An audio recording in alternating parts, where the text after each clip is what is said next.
Okay, good evening everyone. Let us start. If you all have come, please say yes on the live chat. I'm sure you all have joined. Please say hi.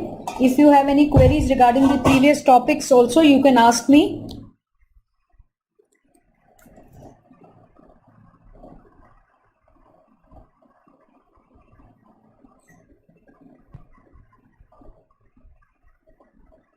Please say hi. All of you, please say hi on the live chat.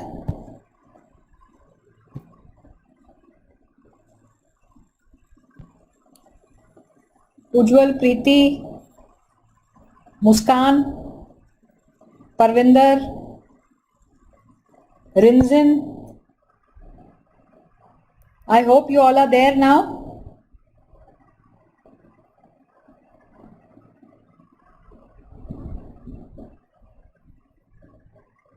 Please say hi on the chat.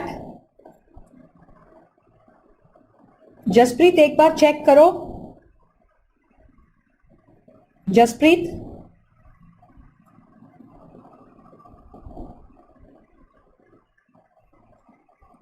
Okay, Raghavendra is there, Parvinder is there. Okay, good. So what about others?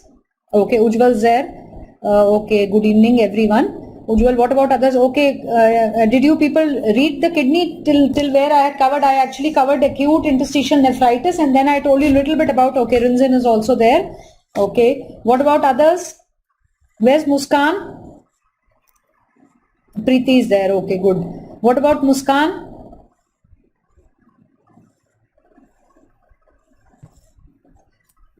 Total, how many of you are there? Any of you has any idea how many of you are there? Total?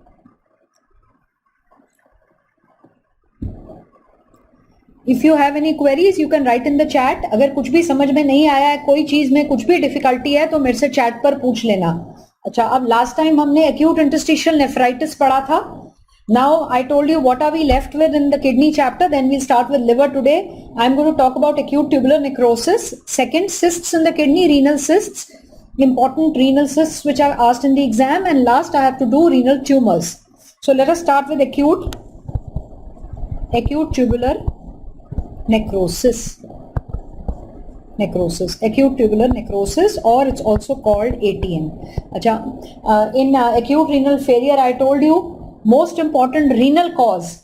You know, acute renal failure or acute kidney injury जिसको कहते हैं, the causes of that can be divided into pre-renal, renal and post-renal. The most common renal cause of acute kidney injury, or most common cause of acute kidney injury is acute tubular necrosis. So, most common renal cause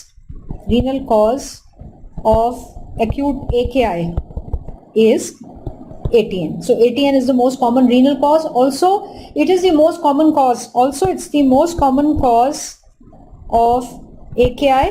AKI is also called acute renal failure. You know that. So most common cause of AKI, acute kidney injury, in hospitalized patients. So hospitalized patients में भी सबसे common cause acute kidney injury का है acute tubular necrosis. And you know, in many cases it resolves, or in many cases it resolves spontaneously. AKI resolves spontaneously in many cases. Okay, now it is called acute tubular necrosis. Okay, now what do we mean by that? You know the tubules. Which are the tubules? In the tubules we have the proximal convoluted tubule, we have the loop of Henle, we have the distal convoluted tubule, and then of course the collecting ducts are there. Okay, now the tubules are PCT, loop of Henle and DCT. अच्छा, अब acute tubular necrosis में क्या होता है? In acute tubular necrosis what happens? The lining tubular necrosis. So in acute tubular necrosis what happens? The जो tubules की lining है, if you remember, proximal convoluted tubules are lined by tall columnar cells.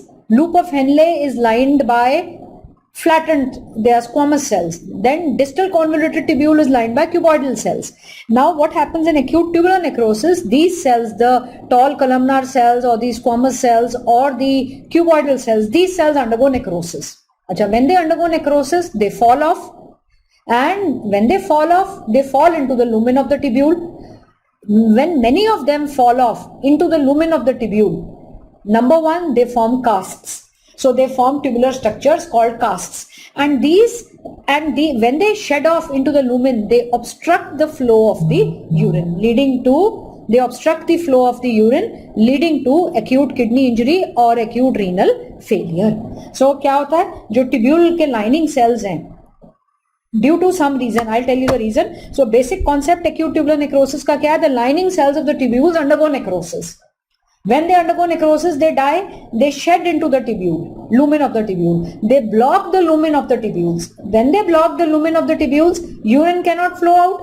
When they cause obstruction, thus they cause obstruction and they cause they cause injury to the kidney. So urine cannot flow out, so there is acute kidney injury. They lead to injury to the kidney. Achha, now when they are stuck when these cells shed off in the lumen of the tubules, when they are in the lumen of the tubules, they form casts. And you know what type of casts? These are muddy casts. Dirty, granular or muddy casts. And these casts may appear in the urine also. So they form casts. Achha, now cause, why are the tubular epithelial cells undergoing necrosis? There are two main categories of causes, ischemic and nephrotoxic. Ischemic cause means the kidney को जो blood flow है वो reduce हो गया. Because the blood flow has reduced, the cells are not getting enough blood, they are dying, they are undergoing necrosis. Second is nephrotoxic. Necrotoxic means some very bad toxic substance is passing through these tubules and it is killing the cells of the tubules, like radiographic contrast agents, lead, etc. Or in severe crush injuries, when there's a crush, when there's a trauma and there's crush injury, muscles are crushed, myoglobin is released from the muscles. When this myoglobin passes through the tubules of the kidney, it kills the tubular epithelial cells. Similarly, hemoglobin kills the tubular epithelial cells. So this is about ATN, acute tubular injury. So very simple. So acute tubular necrosis क्या होता है?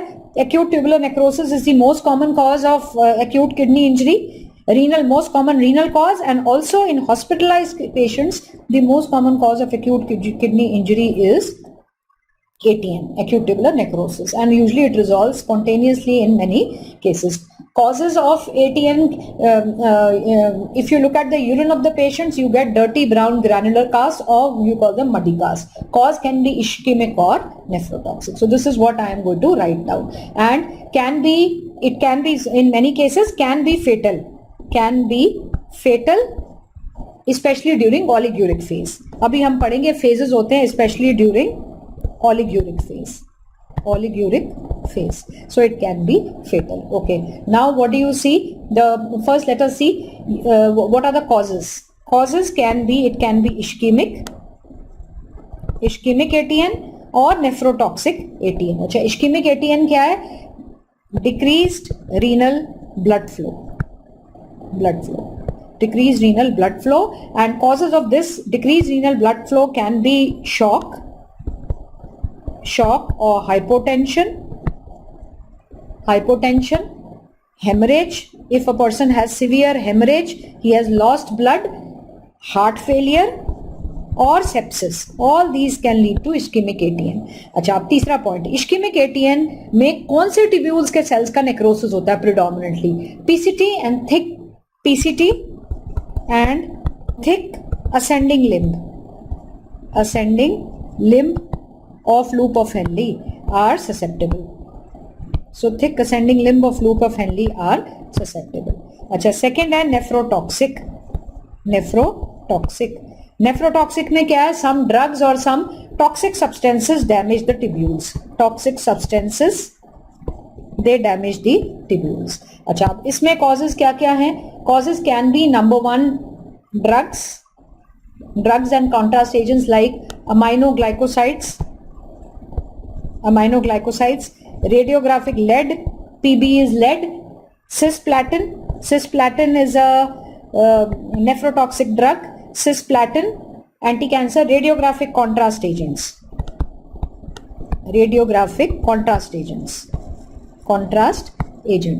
Okay. Second, drugs के बाद crush injuries. I told you in crush injuries myoglobin urea होता है. Myoglobin Myoglobin comes in the urine. As it passes through the urine, it damages the kidneys. Also hemoglobinuria. Hemoglobinuria, you remember, whenever there is intravascular hemolysis, there is hemoglobinuria. Okay, now here, which part? Here again, PCT is susceptible.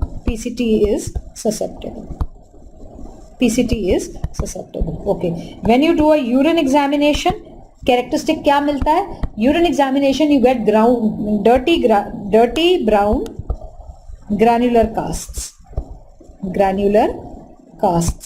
So urine shows, or they are also called as muddy casts. So urine shows dirty brown granular casts or muddy casts. Now ये तीन stages हैं. So as the patient gets ATN के patients में तीन stage हैं. First is the inciting event. For example, there has been a crush injury. So first stage is the inciting event. Second stage, where the cells undergo necrosis. So there has been a crush injury now, or there is hypotension, the kidney is not getting enough blood. So now the cells undergo necrosis. So inciting event is leading to necrosis of the cells. Okay, second is the maintenance phase. Maintenance phase में patient को oliguria हो जाता है. इसको oliguric phase भी कहते हैं, and it lasts for 1 to 3 weeks. So kidney is blocked, the tubules are blocked, they will not allow urine to pass out. And now at this stage there is risk of hyperkalemia. You know, when you do physiology में kidney पढ़ोगे तो ये आपको तब समझ में आ जाएगा. Hyperkalemia, metabolic acidosis, and there is uremia also, risk of uremia. Uremia is signs and when raised blood urea, nitrogen and creatinine along with signs and symptoms. Or तीसरी phase, from this phase, if everything is alright, patient moves to recovery phase. Now most deaths occur during this oliguric or maintenance phase. Third is recovery phase. In recovery phase, now the patient has polyuria. So this is also called polyuric phase. So there is polyuria, and now BUN and creatinine, they fall. And now there is risk of hypokalemia. There is risk of hypokalemia. Okay, so this is about acute tubular necrosis or ATN. Achha, now let us quickly go to renal cysts. Okay, let us come to renal cysts. Okay, renal cysts में हम 3-4 थोड़ी पढ़ेंगे, ज्यादा नहीं है. renal cysts में पहला तो पढ़ेंगे autosomal dominant polycystic kidney disease. So कौन सी पढ़ेंगे? Autosomal dominant polycystic kidney disease. Poly means multiple cysts in the kidney, and one that is autosomal dominant. You know, adults are dominating. So autosomal dominant polycystic kidney disease presents in adults. Second is autosomal recessive polycystic kidney disease. Autosomal recessive polycystic kidney disease बच्चों में मिलती है, बच्चों में present करती है. अच्छा, तीसरा है medullary cystic disease. And last I'll talk about simple versus complex cysts in the kidney. So simple versus complex cysts. Okay, let us see the first one. First is adult autosomal dominant polycystic kidney disease. So first is autosomal dominant polycystic kidney disease, which is seen in adults. Okay, now autosomal polycystic kidney disease. Okay, now remember, ये जो पहली दोनों हैं, autosomal dominant and autosomal recessive, both are bilateral. They involve both the kidneys. So it presents in adult life, presents in adults. Both kidneys are involved. Both kidneys show cysts. दोनों kidneys में cysts मिलती हैं. अच्छा, अब ये kidney है, कहाँ होती हैं cysts? Cysts are seen both in cortex. So you have cysts in the entire kidney. So, and the external surface of the kidney is very irregular. So cysts in cortex and medulla. So cortex में भी cysts मिलती हैं, medulla में भी cyst मिलती है. पूरा kidney जो है it's a mass of cysts. An external surface of both the kidneys is very irregular, and cut section if you see they are full of cysts. So numerous cysts in both cortex and the medulla. Enlargement is bilateral, and these cysts they destroy the renal parenchyma. So they destroy the renal parenchyma. So ये जो cysts हैं they destroy the renal, they cause destruction of the renal parenchyma. Okay, so the cysts destroy these cysts are both in cortex and medulla, they destroy the renal parenchyma. Okay, clinical features, how will they present? Number one, there will be flank pain. Patient presents with flank pain. Flank pain, 1. 2, patient will have hematuria. 3, very very important, hypertension. As the kidney is being destroyed, hypertension. 4, they can develop UTI. So they develop UTI. And finally, progressive renal failure. Slowly over a period of time, by the age of 60 or 70, renal failure in approximately 50% patients develop renal failure. So 50% patients develop renal failure. Now you know this is an autosomal dominant or an inherited condition. So इसके associations क्या हैं? Associations. So जिन लोगों को adult polycystic kidney disease होती है, उन लोगों को ये inherited condition है, उन लोगों को cysts दूसरे organs में भी cyst हो सकती है. So associations are, number 1, cysts in other organs. Example, very important, liver. They can have cysts in liver, spleen, lungs, etc. So very important is, very common is cysts in other organs like liver. Second, they can also have intracranial berryaneurysms in brain. So this is an association. So if you have a patient of adult polycystic kidney disease, you'll do radiological investigations to look for cysts in other organs. You will look for intracranial berryaneurysms, mitral valve prolapse. They can have mitral valve prolapse. And 4th, they can also have diverticulosis.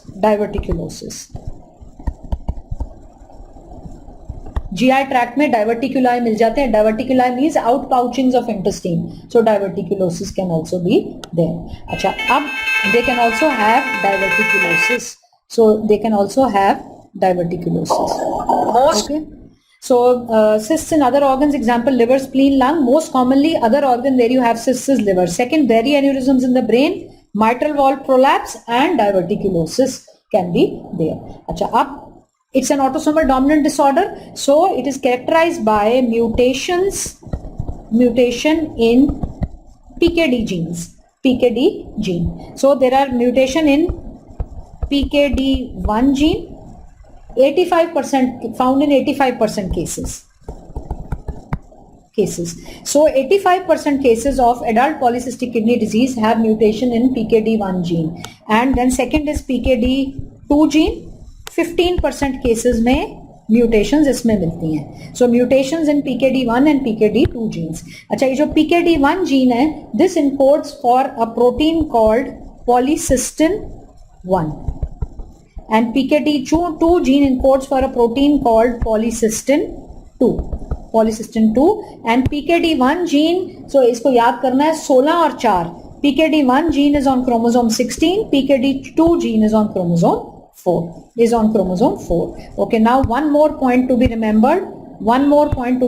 That is, in this adult polycystic kidney disease, you know, cysts can be there, very tiny cysts. Usually full-blown cysts will be seen when the person is in 30s or 40s. But you know, cysts can even be there at birth, but they are microscopic cysts and they are not picked up by, they are too small to be picked up by ultrasound. So microscopic cysts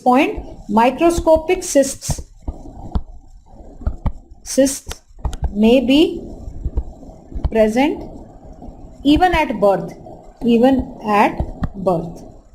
but they are not picked up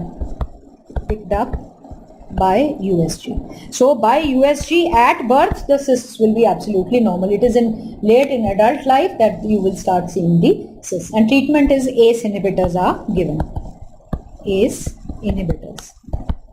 Inhibitors are given. So this is adult polycystic kidney disease. Okay, let us come to the next. Next entity in this category is, looking at the next entity in this category is childhood polycystic kidney disease. So second is childhood polycystic kidney disease. Childhood polycystic kidney disease. This is autosomal recessive, or इसको autosomal recessive polycystic kidney disease भी कहते हैं. Again, this is also bilateral, involves both the kidneys. Like adult, childhood also involves both the kidneys. अच्छा, now here where do you find the cysts? अच्छा, अब इसमें क्या होगा? The cysts here. Okay, now this is the kidney. Cysts are something like this. Now see which part. Okay, now adult में कैसा है? Adult में ऐसा है. Okay, this is wrong. In adult you have multiple cysts, both in the cortex and the medulla. Multiple cysts both in the cortex and the medulla, and external surface of the kidney is very irregular. And why there are cysts both in cortex or medulla? Because you know how are cysts formed? The tubules dilate to form cystic structures. So in case of adult polycystic kidney disease, any part of the nephron can become cystic. So PCT can become cystic, DCT can become cystic, collecting ducts can become cystic, loop of Henle can form cysts, any part of the nephron can form cysts. That is why cysts are both in the cortex and the medulla, multiple mass of cysts, external surface of the kidney is very irregular. Now in childhood polycystic kidney disease, external surface, it is a bilateral condition, both the kidneys have cysts. External surface of the kidney is smooth, and it is only the collecting ducts that dilate to form the cysts. PCT and DCT and loop of Henle do not dilate to form the cysts. So there is cystic dilation of collecting ducts only. So that is why you see the cysts are oriented. अब देखो ये cysts कैसे हैं? Cysts are oriented at right angles to the surface. So the cysts are at right angles. So cystic dilatation of only the collecting ducts, and you know collecting ducts कहाँ located है? Most of the collecting ducts, they are in the medulla. So they are in the medulla. So the cysts are mainly in the medulla. Little bit they can extend into the cortex, and they are at right angles to the cortex, and it's only the collecting ducts. So external surface of the kidney, because there are no cysts in the cortex, external surface of the kidney remains smooth. And again, this now presents, childhood polycystic kidney disease presents in infancy, often presents in infancy. So in an infant, they'll present in infant or little later. And then like adult polycystic kidney disease, association इसका भी है. It is associated with congenital hepatic fibrosis.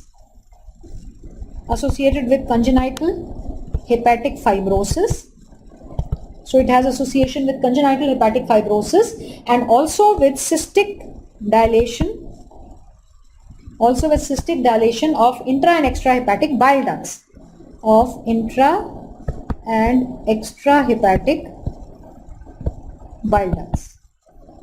So there is cystic dilatation of intra and extrahepatic, association is there.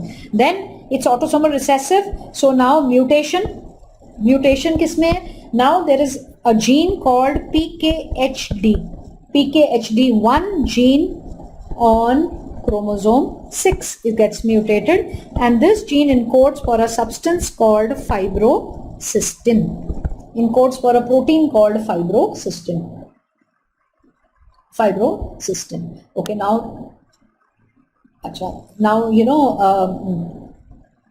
okay, clinical features, how will the child present? Okay, now it can present in neonatal period. And now what are the complications? So neonatal period mein, what are the complications, or what are the complications that the child may have develop later? Systemic hypertension. They can develop hypertension, renal failure, or they can systemic hypertension and progressive renal failure, or insufficiency. Progressive renal insufficiency can be there. अच्छा, अब even in utero, you know, it can result, it is associated with something called as Potter's sequence. Potter's sequence. So it has associated conditions are Potter's sequence, associated with Potter's sequence. जब Potter's sequence में क्या होता है? In utero, when the child is in, when the fetus in utero, there are cysts in the kidney. This can lead to oliguric renal failure and this can lead to Potter's sequence. अच्छा, अब Potter's sequence क्या होता है? आप लोगों ने पढ़ा होगा. Potter's sequence is the newborn or the baby has atypical appearance due to oligohydramnias which the baby has. Okay, Muskan, ma'am, the internet wasn't working at my place. Can you tell me what did you teach? अच्छा मुस्कान, तुमने कहाँ तक सुना है? अच्छा, उसने Ujjwal has answered, leave about 5 pages. Okay, good Ujjwal, I didn't see that. Okay.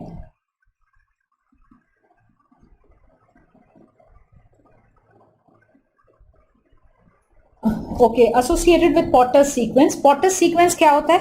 अच्छा चलो मैं लिख देती हूँ. Potter's sequence क्या होता है? Potter's sequence means the atypical appearance of the baby due to, so what is Potter's sequence? Atypical appearance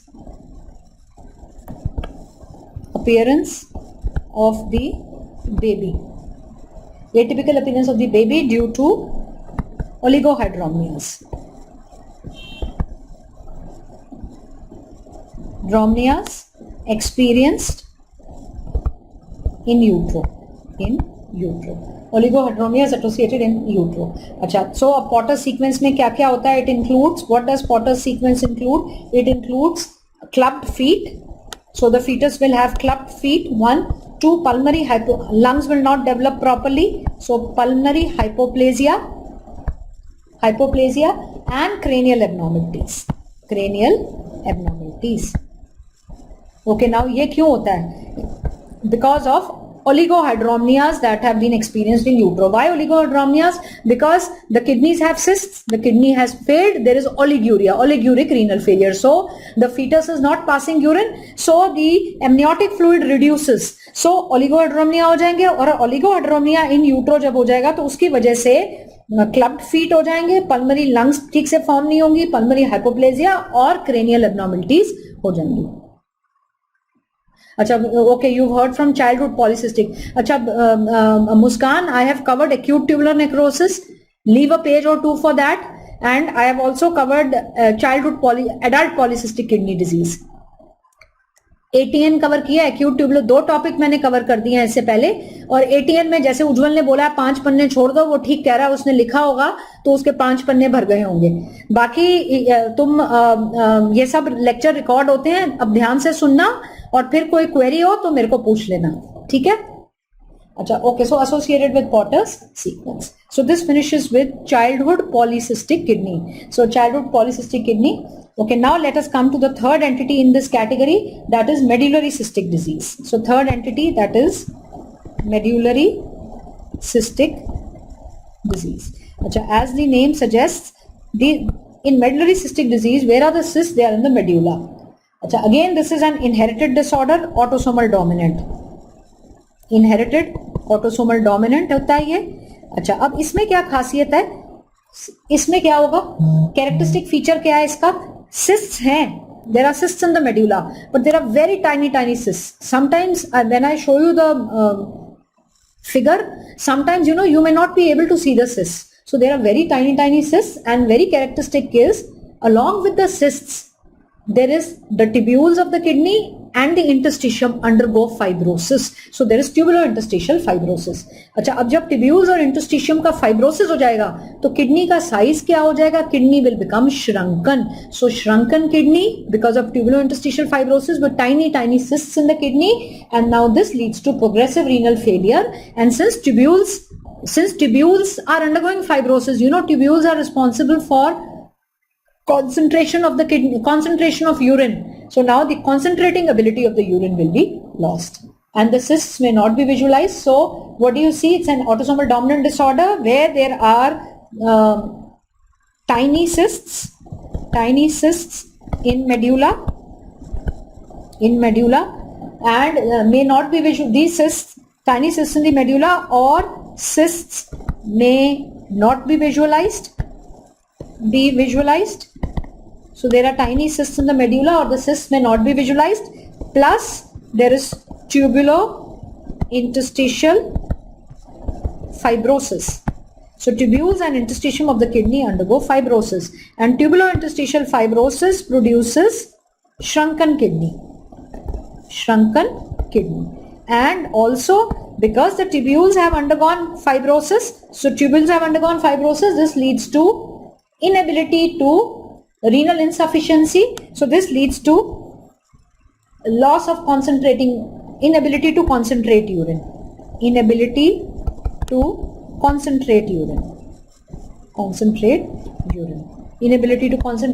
Thus results in, so on ultrasound you will see USG karenge to you will see a shrunken kidney. So there is progressive renal insufficiency, and this carries a poor prognosis. अच्छा, अब last topic आते हैं इसमें, simple cyst, simple versus complex cyst. Simple cyst, okay, simple cyst are very common in the kidney. Okay, what is simple cyst? Simple cyst है, they are very common, they are detected very common and account for majority of renal masses are simple cyst. They are benign cyst, they do not produce any problem. So they are very common, simple cysts are very common and found incidentally. They are found incidentally. The patient they are asymptomatic, so they are very common. They are found incidentally, they are asymptomatic, and they are filled with ultrafiltrate. They are filled with ultrafiltrate. So if you do a USG, if you do an ultrasound USG pe, these cysts are anechoic on USG and they are asymptomatic, no problem. Second is complex cysts. On ultrasound if you see a complex cyst, अच्छा, जैसे इसका नाम suggest करता है, complex cyst क्या है? cyst को complex कब बोलेंगे? अगर उसमें septation आ जाए या उसमें कोई solid component हो cyst में, वो अच्छी बात नहीं है solid component होना, क्योंकि ये malignancy, solid component can be malignancy also. या if the cysts are enhanced on imaging. So what is a complex cyst? When you do an ultrasound, when you do an USG, what is a complex cyst? They are either septated, they have septae now, or complex cysts, they are enhanced, or they have a solid component. So ultrasound पे अगर cysts appear enhanced, appear septated, or they have a solid component on ultrasound or imaging, other imaging, then you call it a complex cyst. And इसको है follow up करो, follow up or removal, or remove them due to increased risk of developing RCC, renal cell. In cysts में cancer हो सकता है, ये cancerous हो सकती हैं cysts, तो इनको हटाना पड़ेगा. Okay, so this is about these are the renal cysts. Now coming to last topic in the kidney. Last topic is tumors of the kidney. Tumors of the kidney. Now tumors of the kidney can be divided into benign and malignant. Tumors of the kidney can be benign and malignant. अच्छा, benign tumors में कौन कौन सा आता है? दो हम नाम याद रखेंगे. पहला है, in benign tumors we'll see two names. Number one, angiomyolipoma. Angiomyolipoma. दूसरा renal oncocytoma. और malignant tumor में हम करेंगे RCC, very important, and Wilms tumor. अच्छा, Wilms tumor जो है, Wilms tumor, RCC, and second is RCC and Wilms tumor. Okay, so these are the tumors of the kidney. In addition, I will also tell you about tumors of bladder. Few lines on tumors of bladder. Okay, now first let us see just one line each. Let us see benign tumors देखते हैं. Benign tumors में पहला है angiomyolipoma. Okay, what is it actually? Angio means there are blood vessels, myo means there is smooth muscle, lipoma means fat. So what do you have in this tumor? Composed of vessels plus smooth muscle. Myo is muscle, which muscle? Smooth muscle plus fat. So angiomyolipoma is basically a hamartoma. It's basically a hamartoma. It's a hamartoma in the kidney. It is benign. It is benign tumor. This is a hamartoma, and it is associated with, very important one line, associated with tuberous sclerosis. Tuberous sclerosis.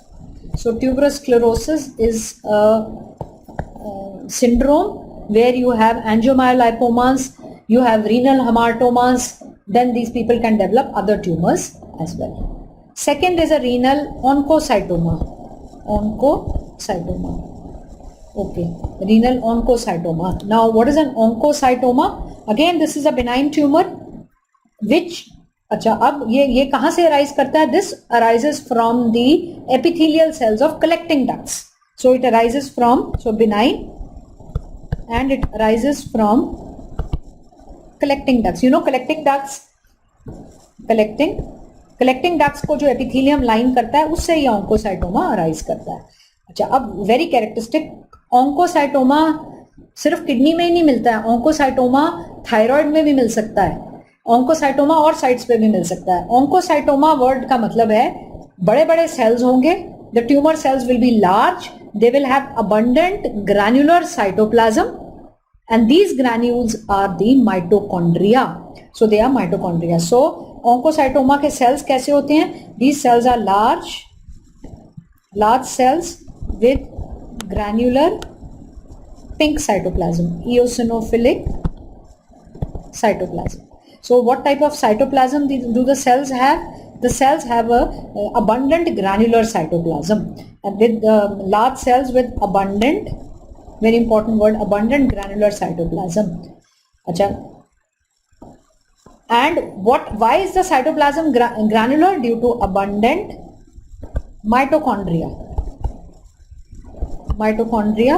So abundant mitochondria in the cytoplasm give the cytoplasm a granular appearance.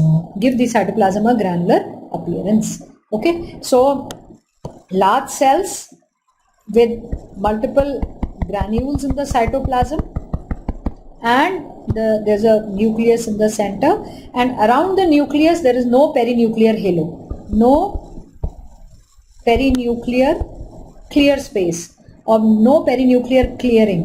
Nucleus के आसपास कोई clear space नहीं होती, पूरे के पूरे ये red colour के ग्रैन्यूल्स से न्यूक्लियस भरा हुआ होता है, कोई क्लियर स्पेस कहीं नहीं होती है.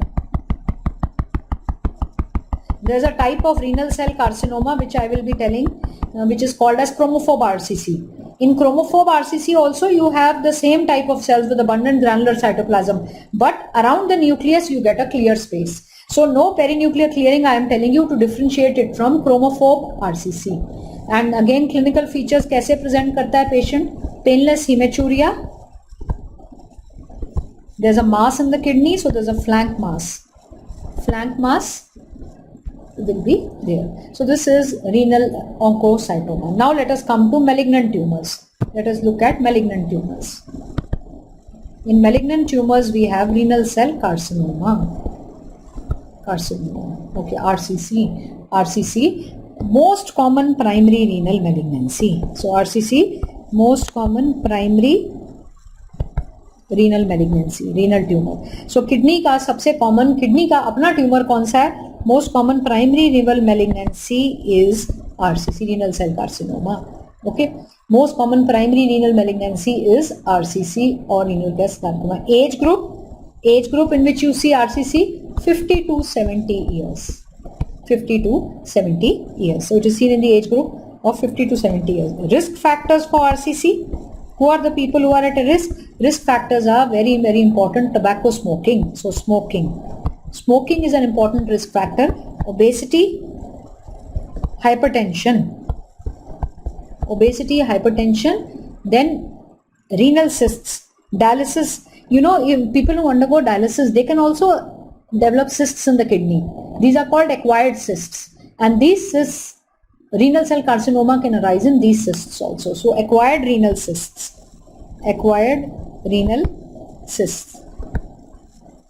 Example, dialysis associated cysts. cysts. All these pose a risk factor for developing renal cell carcinoma. And then of course genetic factors for developing RCC. So genetic factors में क्या है? Genetic factors में है associated with deletion of VHL gene on chromosome 3. So deletion of VHL gene. VHL stands for von Hippel, Hippel, von Hippel-Lindau gene. LINDAU, von Hippel-Lindau gene की deletion से associated है. This deletion can be inherited or sporadic deletion. So these are the risk factors for this. Now clinical features, how will it present? Hematuria and mass and hematuria. Hematuria, patient presents with hematuria and there is painless flank mass.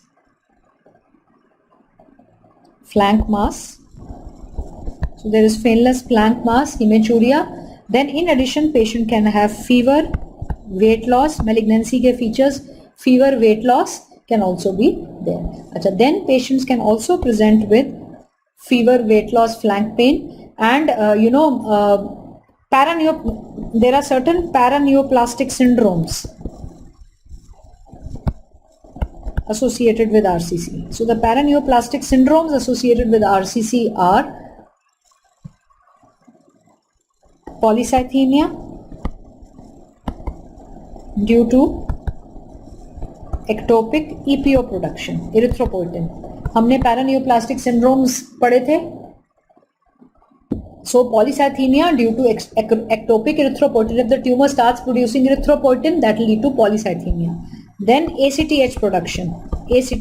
RCCs can produce ACTH, RCCs can produce renin, and RCCs can also produce parathyroid hormone related, PTH related protein. PTH related protein, if they produce, this will lead to hypercalcemia. If they produce ACTH, it will lead to Cushing's. If they produce EPO, this will lead to polycythemia. And renin production can lead to hypertension. Now let us see microscopy. Gross पहले.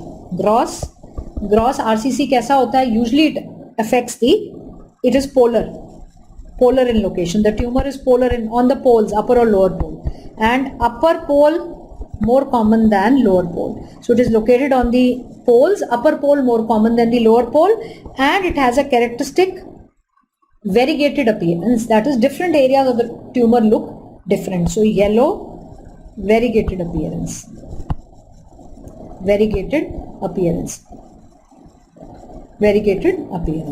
अच्छा, microscopy में 4 नाम याद रखने हैं, very important. Most common is number 1 clear cell RCC, clear cell type of renal cell carcinoma, clear cell RCC, which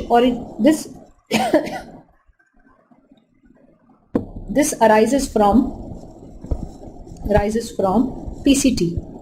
PCT cells. So the tumor clear cell RCC arises from the PCT cells. Arises from PCT, proximal convoluted tubules. और cells को clear कैसे बोलते हैं? क्यों बोलते हैं? क्योंकि बड़े बड़े polygonal cells हैं और इनका cytoplasm clear है. So tumor has large polygonal cells with clear cytoplasm. And why is the cytoplasm clear? Cytoplasm is clear due to lipids and glycogen. Because of presence of lipid and glycogen in the cytoplasm appears clear. Okay. Second is papillary RCC, where the tumor is in the form of papillae, and this arises from BCT. So most common is clear cell RCC. Third type of RCC is chromophobe RCC. Now chromophobe RCC का DD क्या बनता है? So chromophobe RCC, this arises from collecting ducts, and chromophobe RCC has an excellent prognosis. Excellent prognosis. It carries an excellent prognosis. अच्छा, chromophobe RCC का DD बनता है ऑन्कोसाइटोमा. Chromophobe RCC के sales भी बड़े बड़े होते हैं, इओसिनोफिलिक ग्रैनुलर साइटोप्लाज्म होता है, लेकिन न्यूक्लियस के आसपास पेरीन्यूक्लियर क्लियरिंग मिलती है जो कि रीनल ऑन्कोसाइटोमा में नहीं मिलती. So it carries an both. Renal oncocytoma also arises from collecting ducts. Chromophobe RCC also arises from collecting ducts. That is benign, this is malignant. And last is Bellini carcinoma or collecting duct carcinoma, which is called as Bellini carcinoma. BELI yani Bellini carcinoma. And here we have characteristic, we have cells with a collecting duct carcinoma. ये medulla में मिलता है. So this is seen in the collecting ducts and in the medulla. So this tumor arises in the mainly in the medulla. Okay. So here, if you see, characteristic is this carries a poor prognosis, and we have cells, hobnail cells. Hobnail cells are seen. The last is now RCCs invade the renal vein. Invade the renal vein. Very important. They invade the renal vein and then they can even go into inferior vena cava. Number one. So they spread hematogenously. So leading to hematogenous spread. And also they metastasize to bone. RCCs metastasize to bone. Another name for RCC is bone metastasizing tumor because they are known to metastasize to bone. अच्छा, अब treatment क्या करते हैं? Treatment number one, if localized to kidney. Localized disease, if localized to kidney, you do a resection करते हैं. That is, you do a nephrectomy.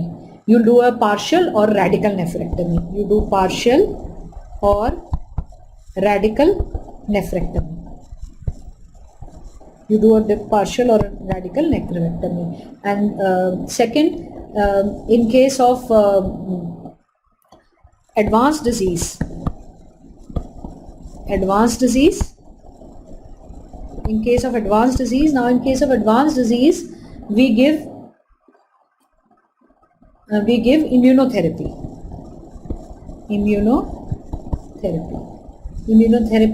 or targeted therapy. We give immunotherapy or targeted therapy. और immunotherapy देते हैं L-desleukine, L-E-U-K-I-N. ये क्या है? What is L-desleukine? It is basically interleukin 2 that we are giving. Interleukin 2. And you know, RCCs are usually resistant to chemotherapy or radiation. Resistant to chemotherapy or radiation. So RCCs are resistant to chemotherapy or radiation. Okay, so this is about renal cell carcinoma. So you know, renal cell carcinoma is the most common primary liver malignancy in adults. अच्छा, अब दूसरी आती है, most common primary renal malignancy in children is Wilms tumor. Wilms tumor. So what is Wilms? This is the most common primary renal malignancy. Most common primary renal malignancy in children. And age usually is 2 to 4 years. बच्चे की age है usually 2 to 4 years. Okay, now clinical presentation. How will the child present? Unilateral flank mass. So mother, while giving bath to the child, she feels that there is a mass in the flank. Unilateral flank mass, which is large and palpable. So जब mother जब बच्चे को निला रही होती है तब मिलता है. Hematuria may or may not be there. Hematuria is plus minus. Okay. Now Wilms tumor, if you see under the microscopy, it is called a triphasic tumor. It is a triphasic tumor. This tumor has 3 components. Number 1, blastemal component. Blastema, which are small round cells. Malignant cells तीन तरह के malignant cells मिलते हैं. पहले हैं small नीले नीले रंग के छोटे छोटे cells, small round cells, जिनको हम blastema कहते हैं. Second is epithelial component. Epithelial component. Tumour में एपिथेलियल कंपोनेंट में मिलता है. एपिथेलियल कंपोनेंट क्या है? ये जो ट्यूमर है, इसमें जो ट्यूमर सेल्स हैं, they try to look like normal kidney, so they try to form tubules and they try to form glomeruli, but these are not tubules, normal tubules or glomeruli, so these are called as abortive tubules and glomeruli. Abortive tubules, so tumor cells are trying to form abortive tubules and glomeruli. And third is the mesenchymal component,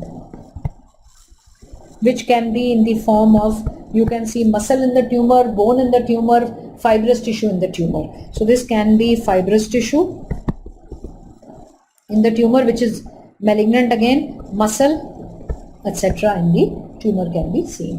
अच्छा, अब syndromes associated with Wilms. Syndromes associated with Wilms. अच्छा, jeans क्या है? पहले तो jeans के नाम देख लेते हैं. 2 जीन्स हैं विल्म्स के साथ एसोसिएटेड, जिसमें म्यूटेशन हो जाती है WT1 and WT2 genes, 1 and 2 genes, and both the genes are on chromosome number 11. Wilms tumor 1 and Wilms tumor 2 genes on 11. These genes become mutated.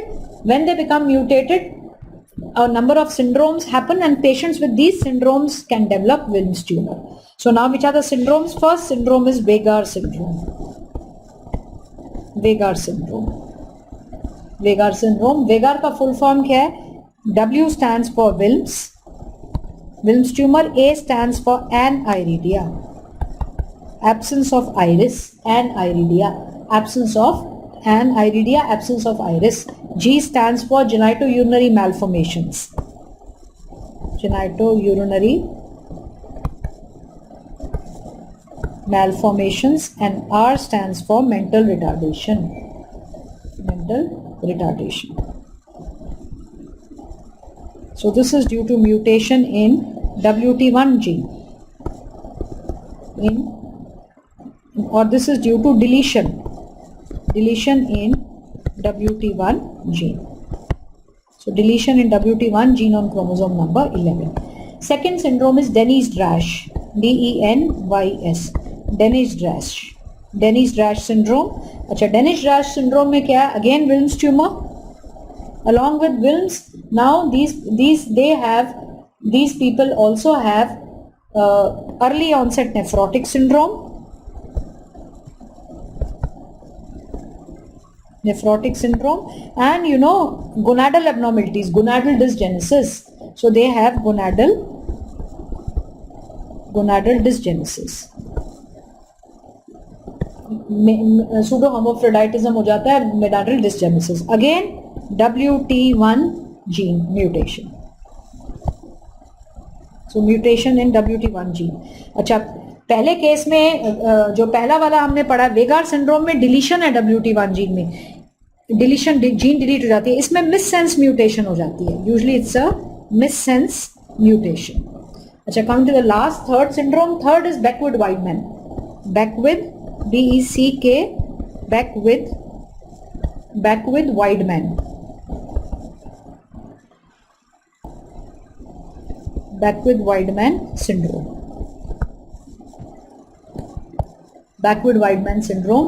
This is due to, now backward Wideman syndrome में again Wilms, Wideman, just to remember, wide, everything is wide. Backward Wideman में क्या हो जाता है? Now 1/2 of the body becomes hypertrophied. So Wilms with hemi-hypertrophy. Wilms with hemi-hypertrophy. अच्छा, 1/2 of the body is markedly big in size. The organs inside that part are also big in size. So hemi-hypertrophy, and the tongue is also big. Macroglossia. Macroglossia क्या होता है? Tongue becomes big in size, and organomegaly. Organomegaly is seen, and this is due to mutation in WT2 genes. Mutation in WT2 gene. So now this finishes with the tumors of the kidney. अच्छा, last line, tumor of the bladder, urinary bladder. Urinary bladder का tumour आना चाहिए. 2 लाइनें इसके बारे में ज्यादा नहीं है. यूरिनरी ब्लैडर का most common tumour of urinary tract. Urinary bladder का ट्यूमर है transitional. urinary bladder, ureters, urinary bladder, urethra are lined by transitional epithelium. So the most common bladder tumor will be the one that arises from the transitional epithelium, and that is transitional cell carcinoma. TCC जिसको कहते हैं, TCC और transitional cell carcinoma. This is the most common tumor of urinary tract. Urinary tract system, that is most common tumor of renal calyces. Most common tumor arising from the tract, not from the kidney, the tract, that is from the renal calyces to renal pelvis, 3 ureters and bladder. So this is the urinary tract. So urinary tract का सबसे common tumor है TCC. And now इसकी association just is TCC. Clinical features: painless hematuria. So just painless hematuria, no casts, suggests bladder cancer. So painless hematuria. Patient presents just with painless hematuria, no casts in the urine. No, casts are always formed in the tubules of the kidney. Tubules में बनती है. यहाँ पे तो tubules की involvement ही नहीं है. Tubules are perfectly okay. So painless haematuria without any casts is suggests a bladder cancer. And last association इसकी किसके साथ है? Risk factors. या एसोसिएशन क्या है? SAC याद रखो, SAC. So smoking, 2 very very important, aniline dyes, SA, aniline dyes, and C is cyclophosphamide.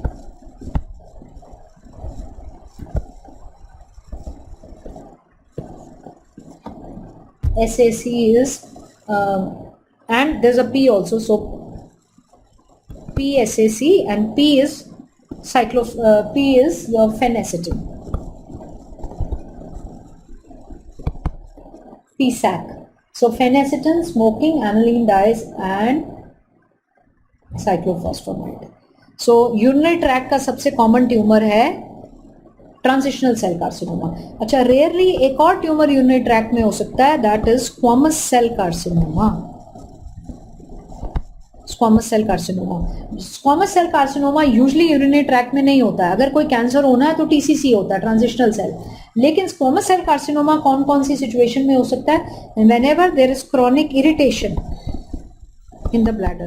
Chronic irritation, urinary bladder में क्रॉनिक इरिटेशन होगा, this will lead to squamous metaplasia. And now metaplasia will lead to dysplasia, and this will lead to squamous cell carcinoma of the bladder. और इसके लिए risk factor very very important, जिसका एक का नाम याद रखना है आपने. इसके लिए रिस्क फैक्टर है शिस्टोसोमिया हिमेटोबियम, जो ब्लैडर फ्लूक है. शिस्टोसोमा हिमेटोबियम, जिसको हम ब्लैडर फ्लूक भी कहते हैं, जो मिडिल ईस्टर्न कंट्रीज में होती है. Second is chronic cystitis. Chronic bladder inflammation will cause squamous metaplasia. And this smoking can also lead to this. And stones in the bladder stones. Bladder stones also cause squamous metaplasia. So all these are causes of this. So now this finishes with the chapter of kidney. If you have any queries, please write down. Let us see the MCQs जो हमारे बच गए थे.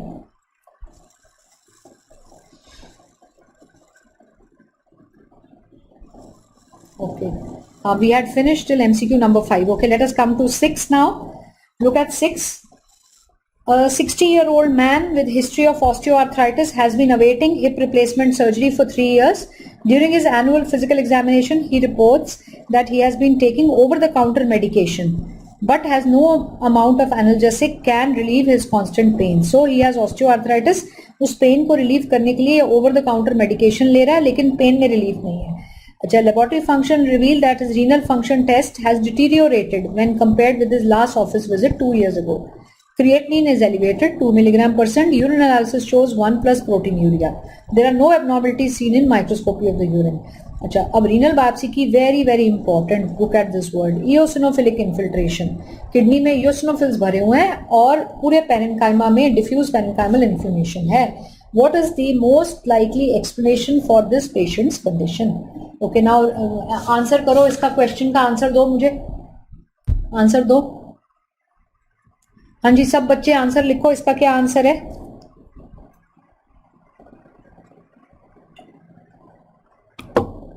All of you, please, what is the answer according to you?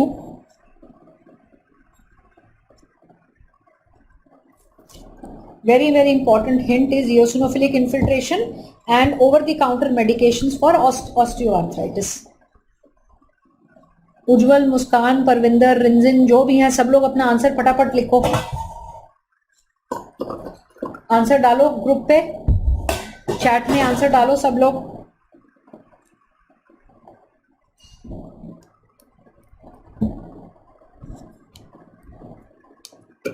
What is the answer?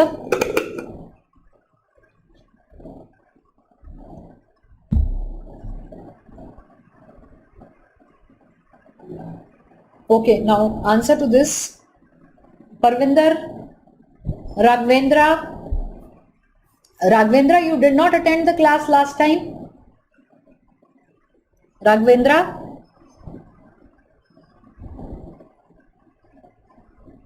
I hope you heard the recording at least before coming for this class today. Okay, answer to this is toxic tin, tubulointerstitial nephritis. Now, you know, causes of tubulointerstitial nephritis. You know, tubulointerstitial nephritis, I told you it was immune mediated inflammation of the kidneys. Okay, good. Raghavendra, Preeti, सबने ठीक लिखा है. Okay, Parvinder also D. Okay, good. Okay, so इसमें you remember that the P's. So tubulointerstitial nephritis can be due to diuretics. Pain-free, it can be due to NSAIDs. Pain-free, pain-free penicillin and cephalosporin, proton pump inhibitors, and rifampicin. So this is tubulointerstitial nephritis, and in tin tubulointerstitial nephritis, you see eosinophilic eosinophils fill the kidney, and there is inflammation in the kidney. There are the drugs I have told you, NSAIDs, diuretics, penicillin, cephalosporin, proton pump inhibitors, all can cause it. Okay, so this is. Then next question. Okay, now this is a very characteristic. अच्छा, पहले ऊपर देखो, ये है a 52-year-old man with past history of diabetes presents with fever and acute onset left lower quadrant abdominal pain. So patient is a diabetic, he has fever and acute onset left lower quadrant abdominal pain. CT scan with contrast shows acute diverticulitis. Okay, he started on broad spectrum antibiotics. The next day lab study reveals a rise in serum creatinine from 0.7 to 2.0. Urine analysis shows muddy brown cast. अब ये देखो, अभी मैंने अभी पढ़ाया तुम्हें, ये बड़ा important point है. Okay, good. Raghavendra, you could answer this question. So I understood that you heard the recording. अच्छा, कोई queries हो तो सब लोग अपनी डाल के पूछ लेना. Kidney, liver, ये बहुत important topics हैं, आपको अच्छे से आने चाहिए. Okay. He was immediately started on intravenous normal saline. ये किसकी हिस्ट्री है? ये ATN की हिस्ट्री है. Acute tubular necrosis, dirty brown granular casts are a feature of ATN. Okay. So now look at this. As a 40-year-old male presents. Now this is a picture of a dirty brown muddy granular cast. A 40-year-old male presents to emergency room following a motorcycle accident. तो अब यहाँ पर ये बहुत important है. Motorcycle accident. His blood pressure is, he's hypotension है, blood pressure is 70/50 and his heart rate is 130. During hospitalization he developed oliguria and urine की picture ये dirty brown granular cast दिखाई हुई है इसमें picture में. He is eventually discharged from the hospital with restored renal function. Which of the following problems is responsible? बोलो answer. Answer is ATN. And now the 70/50 BP hypotension, this is ischemic ATN. ATN is of two types, ischemic and nephrotoxic. Okay. Okay. Now let us see. ये photos मैंने दिखानी थी तुम्हें. अच्छा ये देखो book से ली हुई है.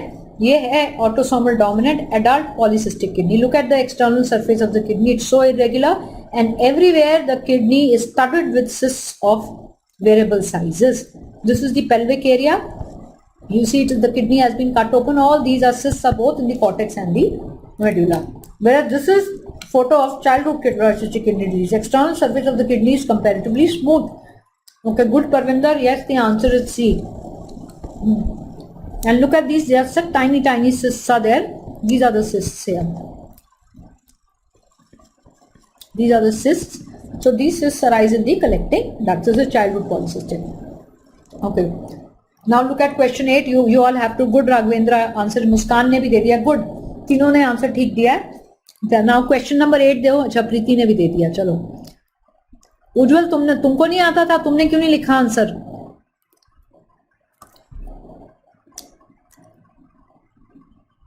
Rinzin is not there for today's class. Rinzin, are you there? Okay, look at question number 8. All of you are supposed to give me the answer. A female infant is born with mutation in PKD1 gene on chromosome 16. PKD1 gene on chromosome 16. An abdominal ultrasound. PKD1 gene on chromosome 16. An abdominal ultrasound performed shortly after birth would most likely reveal which of the following. Ultrasound क्या दिखाएगा? Answer बोलो इसका.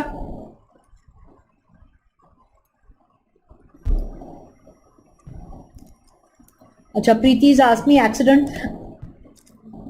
Preeti, you are right. Accident comes under nephrotoxic. You mean that there is myoglobinuria. But okay, just ATN, marking ATN is okay. Now, it will be nephrotoxic if there is a severe crush injury. If there's a severe crush injury, normally you see so many road traffic accident patients. Do they all have, okay, Rinzin is here, okay, good. They all have, all of them don't go into renal failure. They don't go into ATN. So, because the blood pressure is low, so I put it as ischemic. If there is a severe crush injury, this can become nephrotoxic also. दोनों में dirty brown granular cast मिलेंगी तो ये दोनों हो सकते हैं. मैंने जो है बीपी के बेसिस पे बोला कि this is hypotension, so this is probably the patient has lost lot of blood, so there is hypotension and that is why it is ischemic. But see in the MCQ we have not asked you whether it is ischemic ATN और nephrotoxic. अगर आपको question में दिया होता severe crush injury दिया होता कि crush injury हो गई है या सिवियर एक्सीडेंट कुछ ऐसा दिया होता तो probably we would have thought of that also. Okay. Okay, now a female answer to this question. Next question. अब 8 नंबर का आंसर बोलो.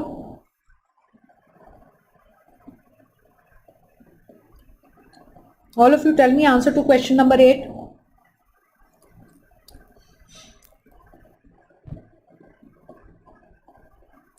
Answer to question number 8. सब लोग आंसर लिखो 8 नंबर का.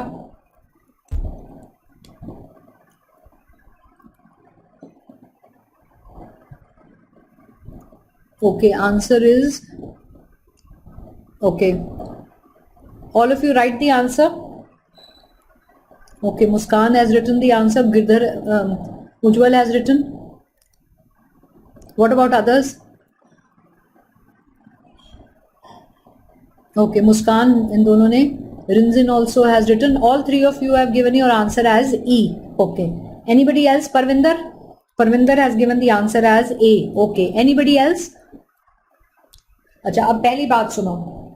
ये कौन सी किसकी बात कर रहे हैं? We are talking about adult polycystic kidney disease. Adult polycystic. Okay, Raghavendra also A. Polycystic kidney disease. Okay. First, adult polycystic kidney disease of course is bilateral. That's correct. Okay.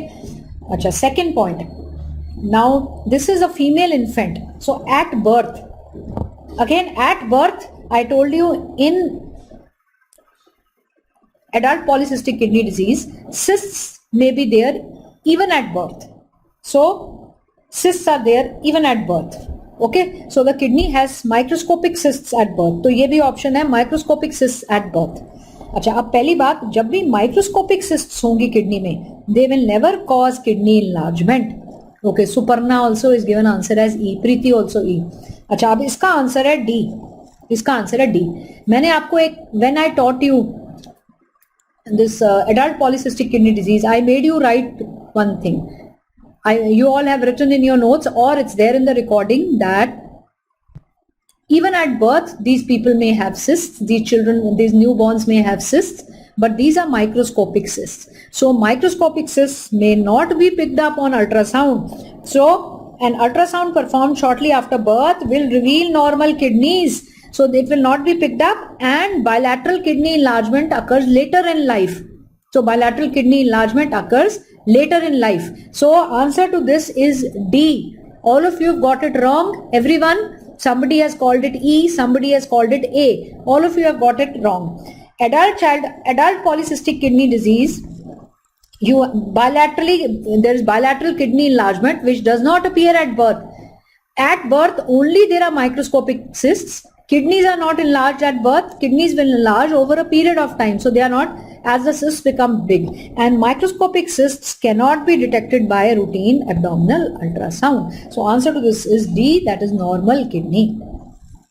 Okay. Let's see photo of RCC, renal cell carcinoma. This is a renal cell carcinoma. I told you renal cell carcinomas are polar in location. So this is the tumor here.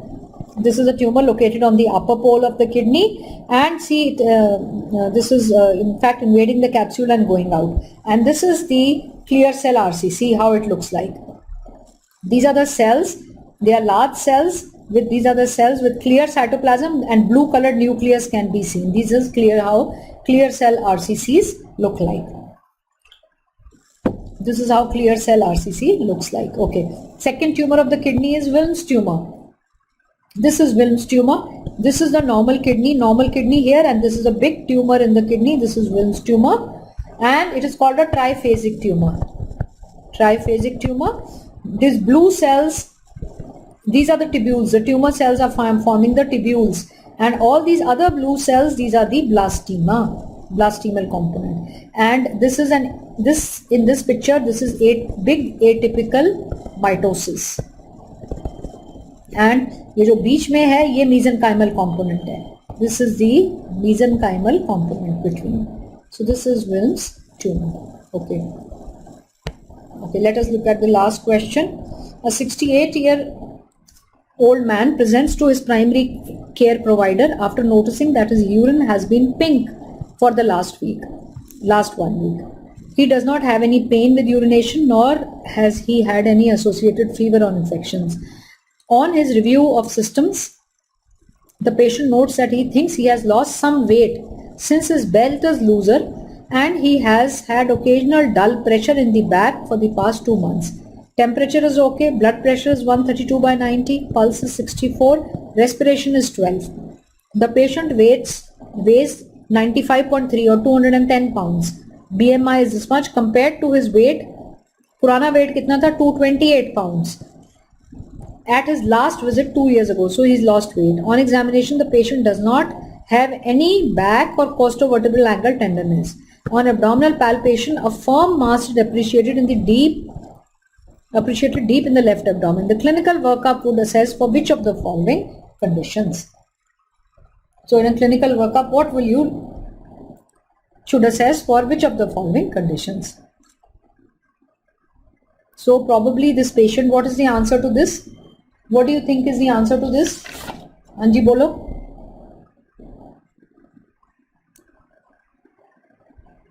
So urine has, so there is a, if you see, there is a, what you call as painless mass.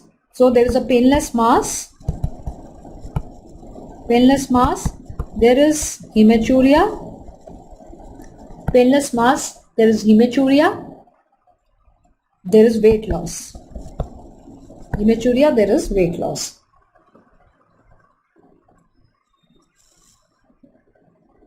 So what do you think? First, ये history किस चीज की है? बोलो. Okay, answer is B. Yes, answer is B. Cushing syndrome. So this is the paraneoplastic syndromes.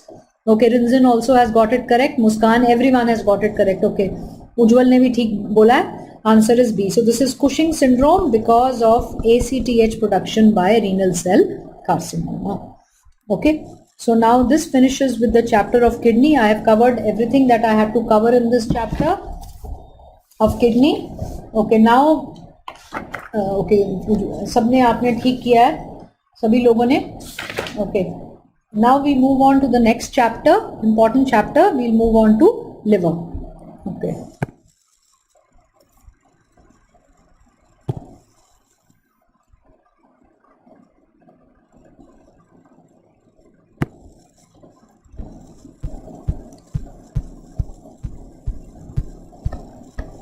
Okay, we start with the next chapter. Next chapter is liver. अच्छा, अब liver में आपको normal आपने पढ़ा हुआ है, थोड़ा सा I will tell you about normal so that things it's easy to understand things. Okay, let us start with liver. अच्छा, अब ये normal सबको पता है. अच्छा, पहले ये देखते हैं, ये picture देखते हैं. Look at this picture. This is a lobule of liver. What is this? This is the lobule. You know, lobule is called the lobule and acinus. Now, lobule is the morphological unit of liver. Lobule is hexagonal in shape.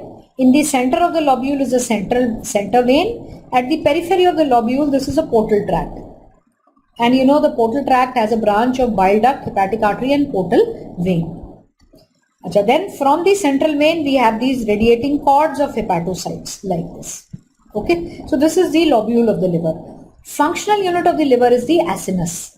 Acinus का shape क्या है? Acinus is triangular in shape. It is triangular. Acinus is triangular in shape. Achha, acinus, from where does the blood enter the liver or the lobule? It enters from the portal tract. So acinus is divided into three zones. Zone 1 of the acinus is the one that is closest to the portal tract from where the blood is entering the liver. This is called the periportal zone. The hepatocytes in this zone is called periportal hepatocytes. Second is the middle zone, and then third zone, which is nearest to the central vein, is called the which is nearest to the central vein. This zone is called the what do you call this? इसको कहते हैं centrilobular zone. So you have the this is the periportal zone, or zone 1 is the, so zone 1 is the periportal zone, and zone 3 is the centrilobular zone. Okay. अच्छा, अब ये देखो, this is how microscopically normal liver looks like. All these are pink colored are cords of hepatocyte. Cords of hepatocyte. This is a central vein here.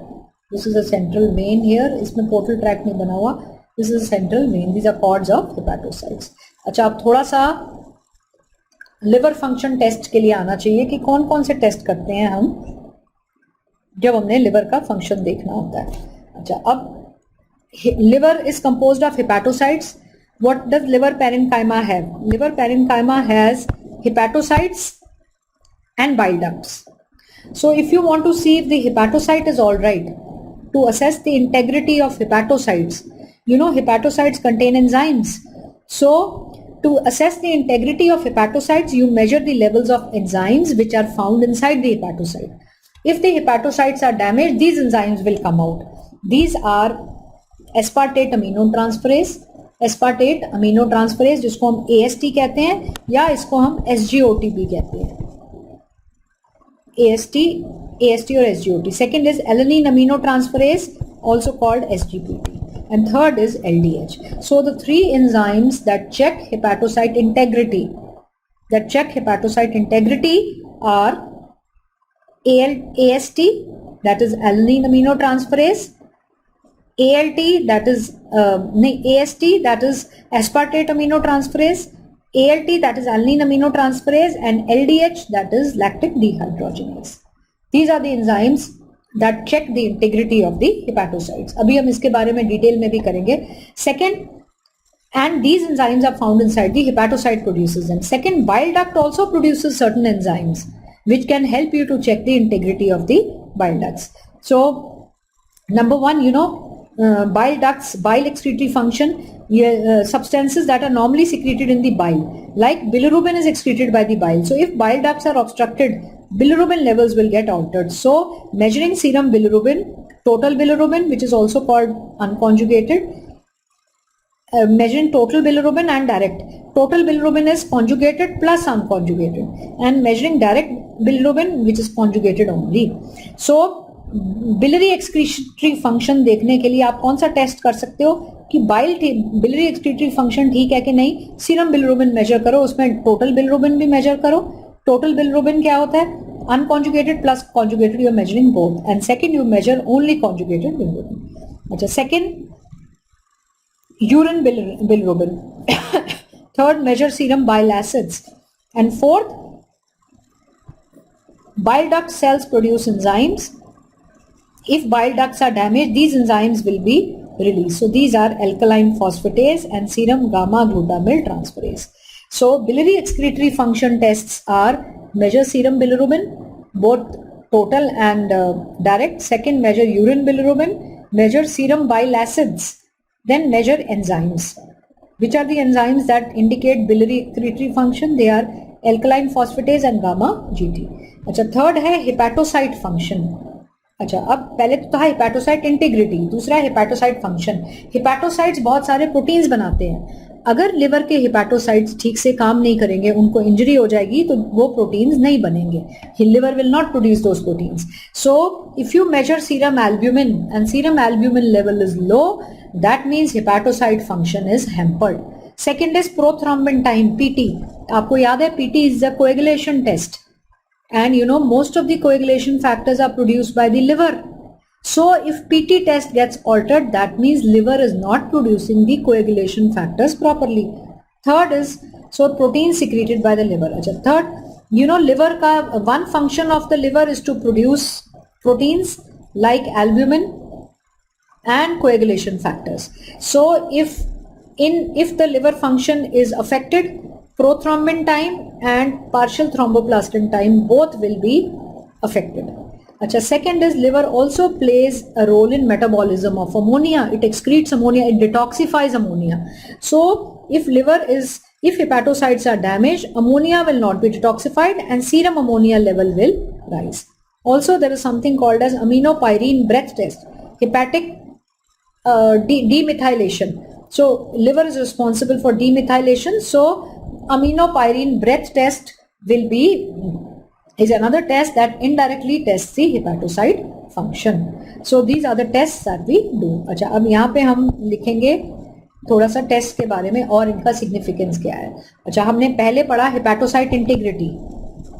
Hepatocyte integrity के लिए कौन से हम enzymes देखते थे, कौन कौन से थे? AST, ALT. अच्छा, अब AST, ALT का हम देखते हैं. पहले AST क्या था? Alanine amino transferase. This is increased in most liver diseases. In most liver diseases, AST is elevated, and in most liver diseases, AST is elevated, but always ALT elevation will be more than AST. जो next पढ़ेंगे ALT. So कौन सा liver disease में कौन सा ज्यादा बढ़ा हुआ होगा? लिवर के हेपेटोसाइट्स को जब डैमेज होगा तो दोनों बढ़ेंगे, AST भी ALT भी, लेकिन कौन सा ज्यादा बढ़ा हुआ होगा? ALT more than AST. Okay, second, इसी में however this is also increased in alcoholic liver disease.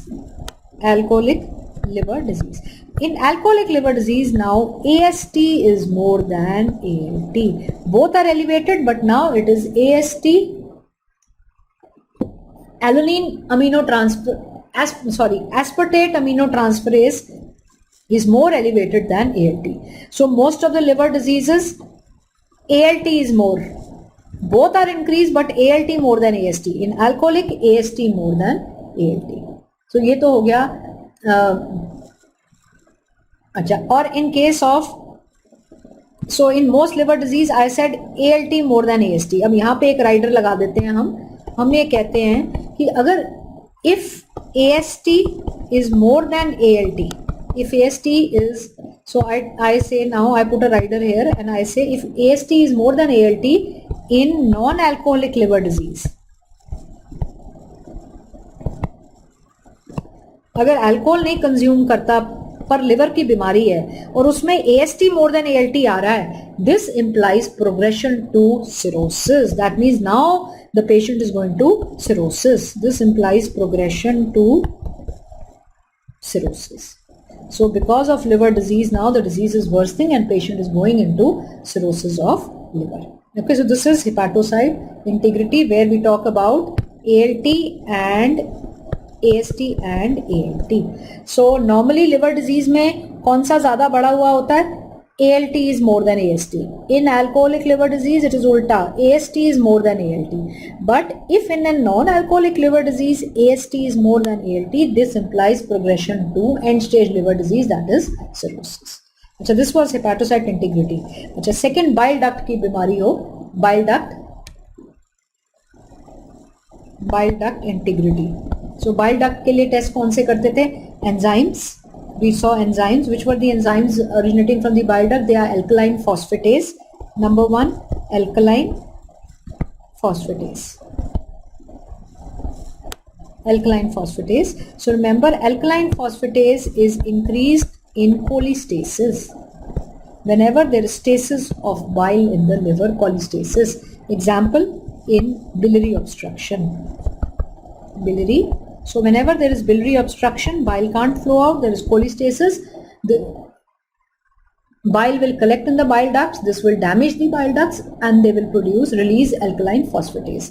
In addition, alkaline phosphatase is also elevated in bone disease and also in infiltrative disorder, tumors of the liver, infiltrative disorders of bile ducts. अगर bile duct का tumour है तो भी alkaline phosphatase बढ़ जाएगा, bile duct से tumour rise कर रहा है.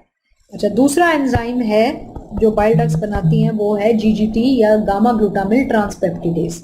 Gamma glutamyl transpeptidase. Gamma glutamyl transpeptidase. So gamma glutamyl transpeptidase. अच्छा, ये किसमें? This is increase. It is, though it is produced by the bile duct, but it is increased in many liver and bile duct diseases. It is increased in many liver and bile duct diseases, just like ALP, and it is associated also in alcohol, associated with alcohol use. So अगर आपके पास alcoholic liver disease का patient है तो एक तो उसका gamma GT बढ़ा होगा, दिस इज GGT भी बोलते हैं इसको या गामा GT भी बोलते हैं, ये बढ़ा हुआ होगा. दूसरा, अल्कोहलिक लिवर डिजीज के पेशेंट में AST ALT दोनों बढ़े होंगे, but AST will be more than ALT. Okay, अच्छा, ये तो हो गए एंजाइम्स. अच्छा, दूसरा, बिलियरी ट्रैक्ट का फंक्शन देखने के लिए आप बिलिरुबिन भी देखते हो, बिलिरुबिन लेवल्स भी मेजर करते हो. Okay, so bilirubin levels are elevated in a number of biliary tract diseases and also in. So bilirubin is elevated in liver diseases. ये अभी हम hyperbilirubinemia के अभी causes पढ़ेंगे, उसमें आ जाएगा. दूसरा, in hemolysis also serum bil levels is elevated. अच्छा, अब तीसरा हम देखते हैं hepatocyte function. Tests for hepatocyte function. Hepatocyte function. इसमें क्या था? Synthetic function और excretory function. So synthetic function के लिए लिवर क्या क्या बनाता है? कोएगुलेशन फैक्टर्स बनाता है और लिवर एल्ब्यूमिन बनाता है. So you measure serum albumin. This is decreased in advanced liver diseases. जब भी लिवर डिजीज बहुत एडवांस हो जाएगी, liver cells will not produce any more albumin, so serum albumin will reduce. Advance liver disease. And you know tests PTT. Again, in liver disease, they will be elevated. Increase in advanced liver disease. Why? Because clotting factors are not being produced. So PT will be prolonged ATTT. And third, platelets. अच्छा, अब platelet भी advanced liver disease में decrease in advanced liver disease. Platelet count is reduced in advanced liver disease. Why? Because you know, जैसे RBCs को bone marrow में बनाने के लिए इरिथ्रोपोइटिन चाहिए जो किडनी बनाती है, है ना. सिमिलरली प्लेटलेट्स को बोन मैरो में बनाने के लिए थ्रोम्बोपोइटिन चाहिए और थ्रोम्बोपोइटिन जो है वो लिवर बनाता है. So why platelets are reduced? Because of decreased thrombopoietin which is produced by the liver, and also because of liver sequestration. Platelets also get sequestered in the liver in liver disease, but main is thrombopoietin is produced by the liver. So if liver is damaged, thrombopoietin levels will be reduced, so they will not be. And also liver sequestration and splenic sequestration. Platelets are sequestered because in liver disease patient develops portal hypertension. Portal hypertension leads to splenomegaly. So when there is splenomegaly, platelets will be sequestered in the spleen. So blood platelet level will fall down. So thrombopoietin nahi hogi, liver sequestration or splenic sequestration. Okay. So now this is about the tests that we do in case of liver diseases. Okay. Now let us start with very important topic. उसके थोड़ा आपको आना चाहिए, that is cirrhosis of liver. Cirrhosis of liver. Okay. Now what is cirrhosis of liver? So coming to cirrhosis of liver. Cirrhosis क्या होता है? Say this is liver. This is liver. What happens in cirrhosis? In cirrhosis of liver, what will happen?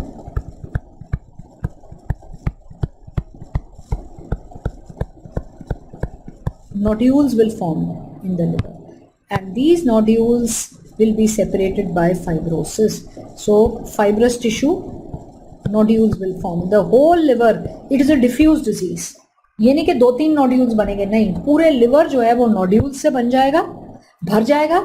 इनको regenerating nodules कहते हैं. Nodules के बीच बीच में पूरे liver में fibrosis हो जाएगा, जिसकी वजह से normal liver architecture completely disrupt हो जाएगा और अल्टीमेटली लिवर श्रिंक हो जाएगा, काम करना बंद कर देगा और लिवर फेल हो जाएगा. That is cirrhosis of liver. So इसमें क्या होगा? मल्टीपल लिवर में नोड्यूल्स हो जाएंगे. नोड्यूल्स के साइज वेरिएबल हो सकता है. नोड्यूल्स के बीच बीच में लिवर में फाइब्रोसिस हो जाएगा. लिवर का आर्किटेक्चर पूरी तरह से डिस्टर्ब हो जाएगा, normal architecture.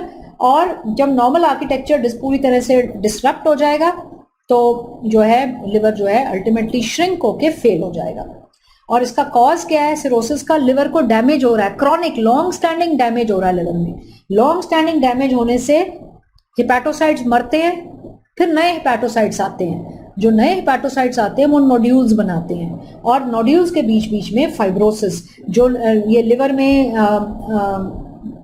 If you remember there are those. Okay, 1 minute, I show you. I have to show you one more thing. Okay, this was okay. Once let's see once more normal liver architecture. आपको नहीं बताया मैंने, वो पहले देखते हैं. Okay, again this is a lobule. You can see beautiful lobule of the liver here, and this is a central vein. These are the hepatocytes. Between the hepatocytes, these clear spaces are the sinusoids. So you can see a lobule. Okay, now this is the acinus here. Acinus here. This triangular shaped structure is the acinus, liver acinus. This is a central vein. This is a central vein.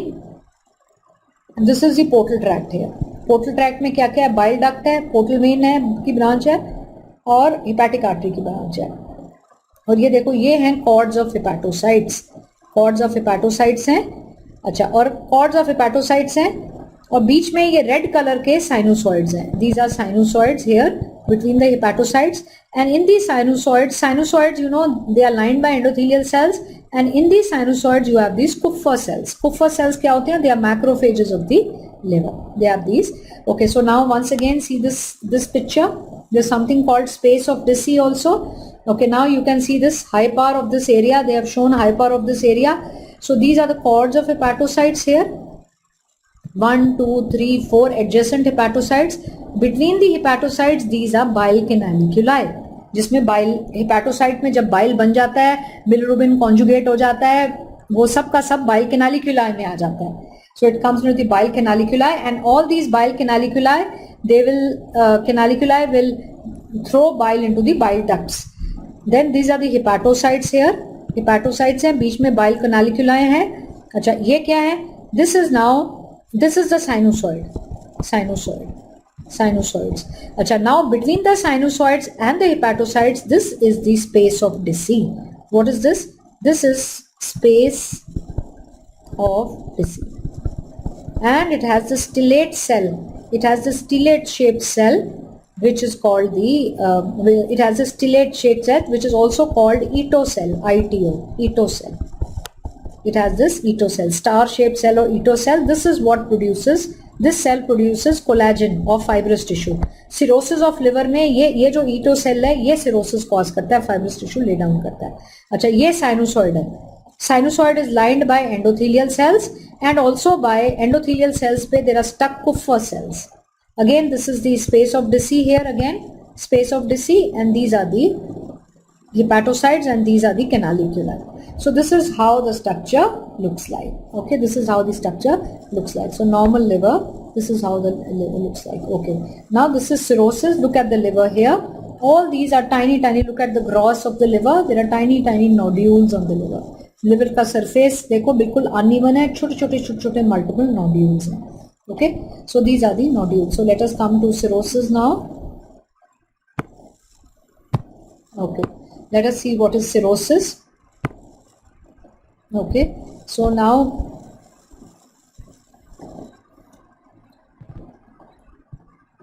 what is cirrhosis of liver? Cirrhosis of liver is characterized by it is diffuse.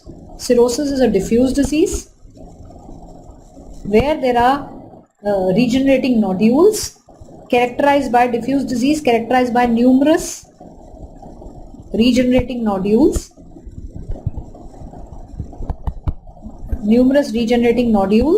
regenerating hepatocytes के nodules with bridging separated by fibrosis. So regenerating nodules separated by fibrosis. So surrounded by, nodules are surrounded, जैसे हमने picture में बनाया, surrounded by bridging fibrosis. So what is cirrhosis of liver? Remember, cirrhosis of liver is always a diffuse disease. It is never a localized disease. What do you see in the liver? Numerous nodules, and these nodules are separated by bridging fibrosis. अच्छा, अब यहाँ पे एक point लिख लो, ये fibrosis कौन cause करता है? Fibrosis happens via stellate cells or Ito cells. Where are the Ito cells found? They are in the space of Deci. They are found in the space of Deci. अच्छा, fourth feature cirrhosis का fourth now. अच्छा, ये why is there regenerating nodules and fibrosis? Because of chronic liver damage. इसका cause क्या है? Chronic liver damage. So chronic liver damage, what is it resulting in? It is resulting in death of the hepatocytes. Hepatocytes are dying. So new hepatocytes are appearing, regenerating. जब hepatocyte मर गया तो जो remaining hepatocyte है वो फटाफट regenerate होना शुरू होते हैं, और वो बहुत ही मिसमैच्ड या बहुत ही हैपेजर्ड तरीके से रीजनरेट होते हैं. वो रीजनरेटिंग नोड्यूल्स बनाते हैं जिसके आसपास फाइब्रोसिस हो जाता है, and it happens diffusely leading to nodules. Okay, now here one more point, remember one more point, size of the nodules. If nodules are less than 3 mm size, this is called micronodular cirrhosis.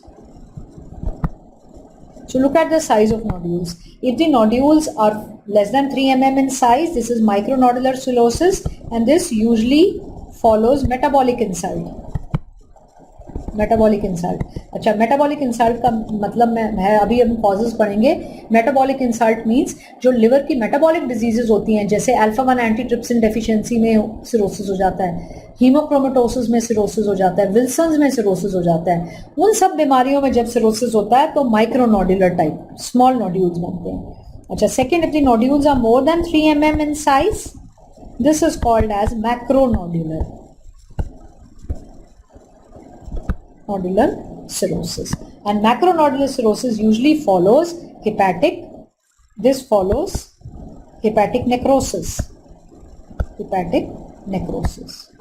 And third, you can also have mixed macro. You can also have mixed. जैसे alcoholic liver disease का cirrhosis है, वो पहले micro होता है, माइक्रोनोडुलर होता है, क्योंकि अल्कोहल से लिवर को डैमेज हो रहा है, तो इट्स अ मेटाबॉलिक इंसल्ट. पहले वो माइक्रो होता है, लेटर ऑन इट में बिकम मिक्स्ड ऑल्सो.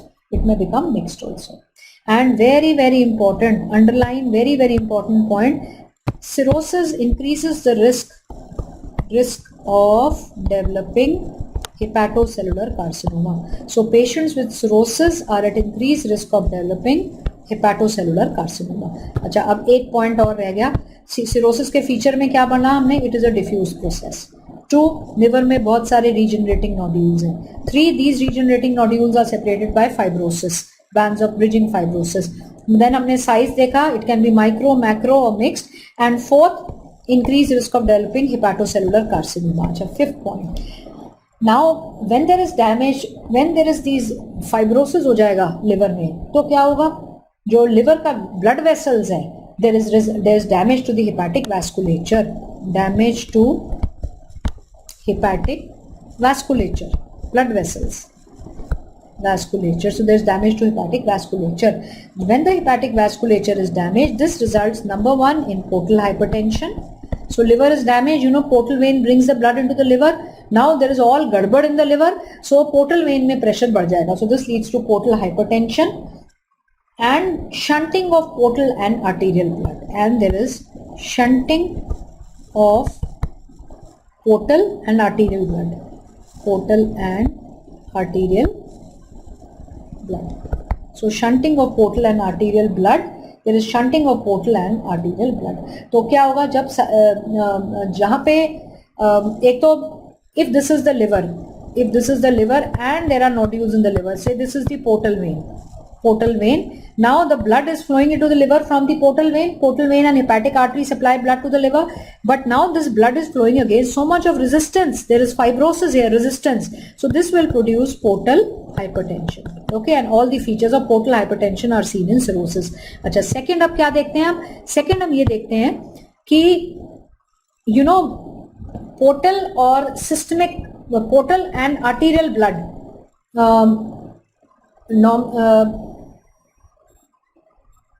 ये जो पोर्टल और सिस्टमिक या आर्टीरियल है, ये इनकी जो वीनस प्लेक्सेस हैं, इनमें जो है एनास्टोमोसिस होता है कुछ जगहों पे. So now what do you see? Now this leads to shunting of portal and arterial blood. This leads to shunting and portal and arterial blood. So this is damage to the vasculature resulting in shunting and portal and arterial blood. And 6th point, now what do we see? 6th point is now liver has got damaged, so there is impaired synthetic function. Impaired synthetic function of liver is impaired. Synthetic function of the liver is impaired. अच्छा, अब liver बनाता क्या है? liver क्या बनाता है? albumin बनाता है. so अब decreased albumin.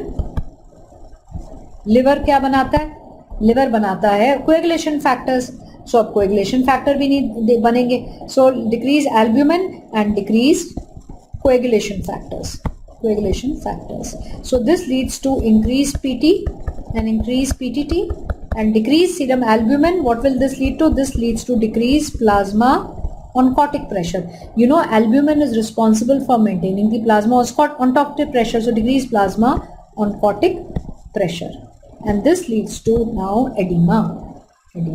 So now what are the features? So in cirrhosis of liver, the liver fails. So we will see what are the features of liver failure. अच्छा, इससे पहले let us see causes of cirrhosis. What are the causes of cirrhosis of liver? Causes of cirrhosis. Etiology of cirrhosis. Etiology is number 1, alcohol. 70 to 80% cases are due to alcohol. 70 to 80% cases are due to alcohol in US. Then second is non-alcoholic steatohepatitis. Non-alcoholic steatohepatitis. So non-alcoholic fatty liver disease. So alcohol can cause fatty liver. No, there are non-alcoholic fatty liver diseases also. Third, chronic viral hepatitis. अब कौन से viruses? Hepatitis B virus infection, C and D virus infection can lead to cirrhosis of liver.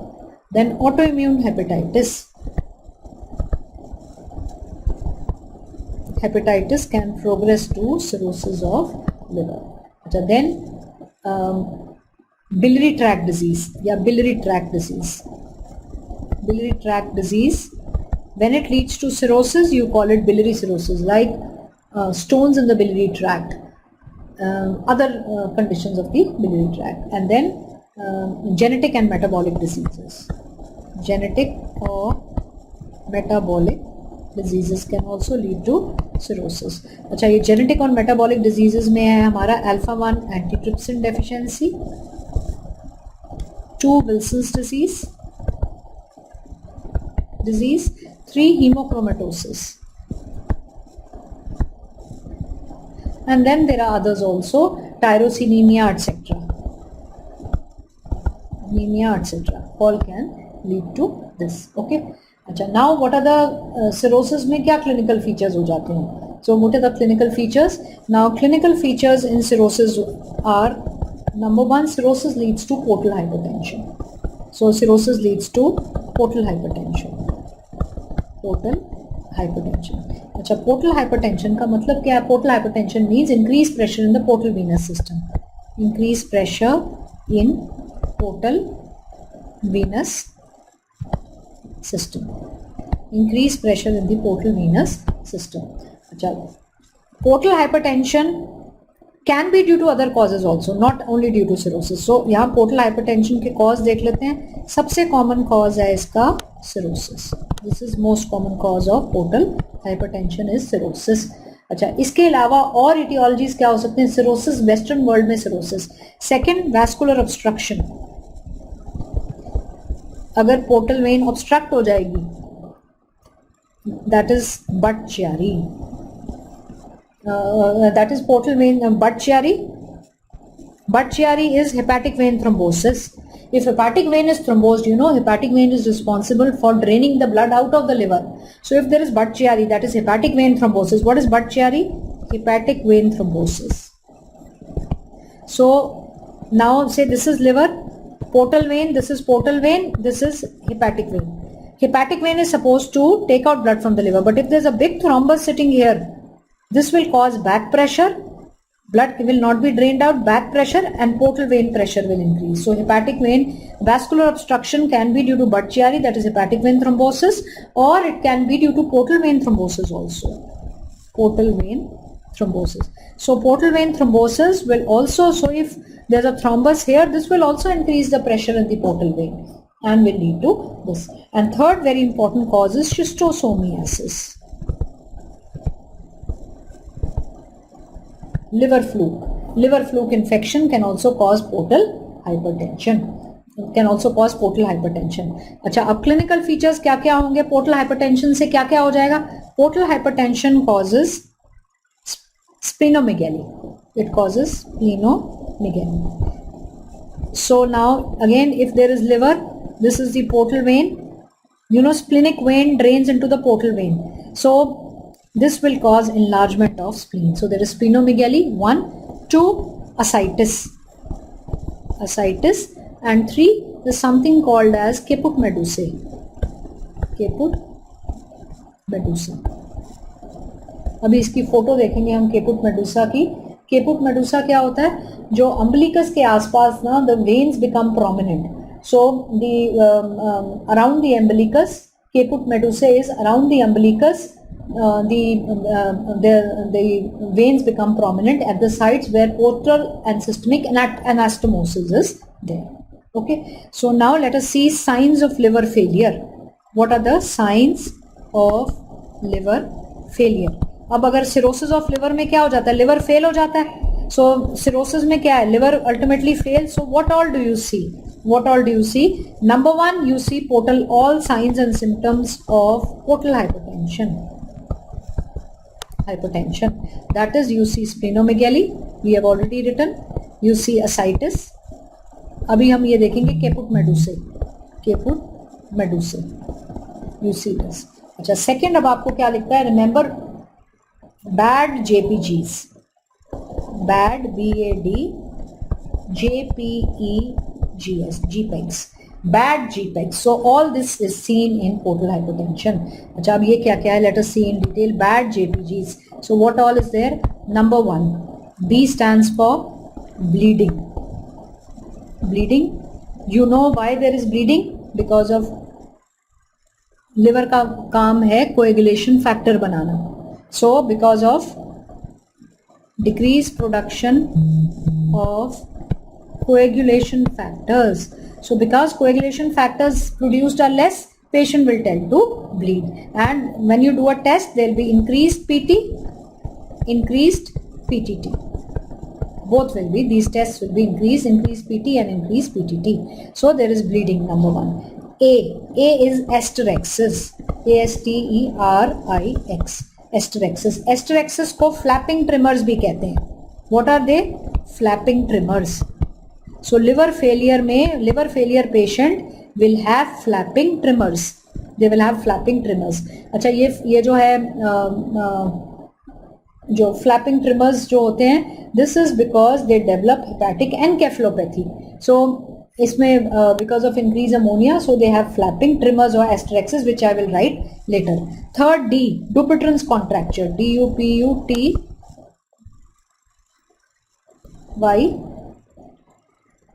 DUPU, no, spelling is wrong. DUPUYTRENS, Dupuytren's contractures.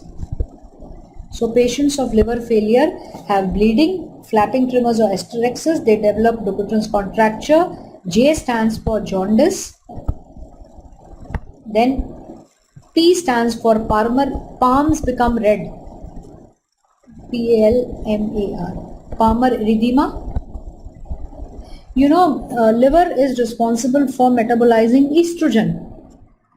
So if liver fails, estrogen levels in the blood will increase. They will not be metabolized. So increased estrogen produces, due to increased estrogen produces palmar erythema. Palms become red in color. So B stands for bleeding, A stands for asterexis, D stands for Dupuytren's contracture, J is for jaundice, P is for palmar erythema, then E is for encephalopathy.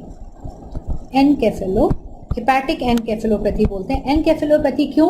क्योंकि liver is responsible for metabolizing ammonia. So now there is decrease. So there's increased blood levels of ammonia which go and damage the brain. Increase blood levels of ammonia. Because of decreased liver is responsible for metabolizing ammonia. So ammonia does not get ammonia is normally converted to urea by the liver. So now ammonia levels will increase and this will affect the brain, causing encephalopathy. So E, JPE, G. Now comes G. G is gynecomastia. Again, because of increased estrogen, males will develop gynecomastia because of increased estrogen. And JPEGS, spider angiomata. Again, because of increased estrogen, spider angioma. Spider angiomas क्या होते हैं? These spider angiomata or spider angiomas, they are very tiny dilated capillaries. So dilated arterioles.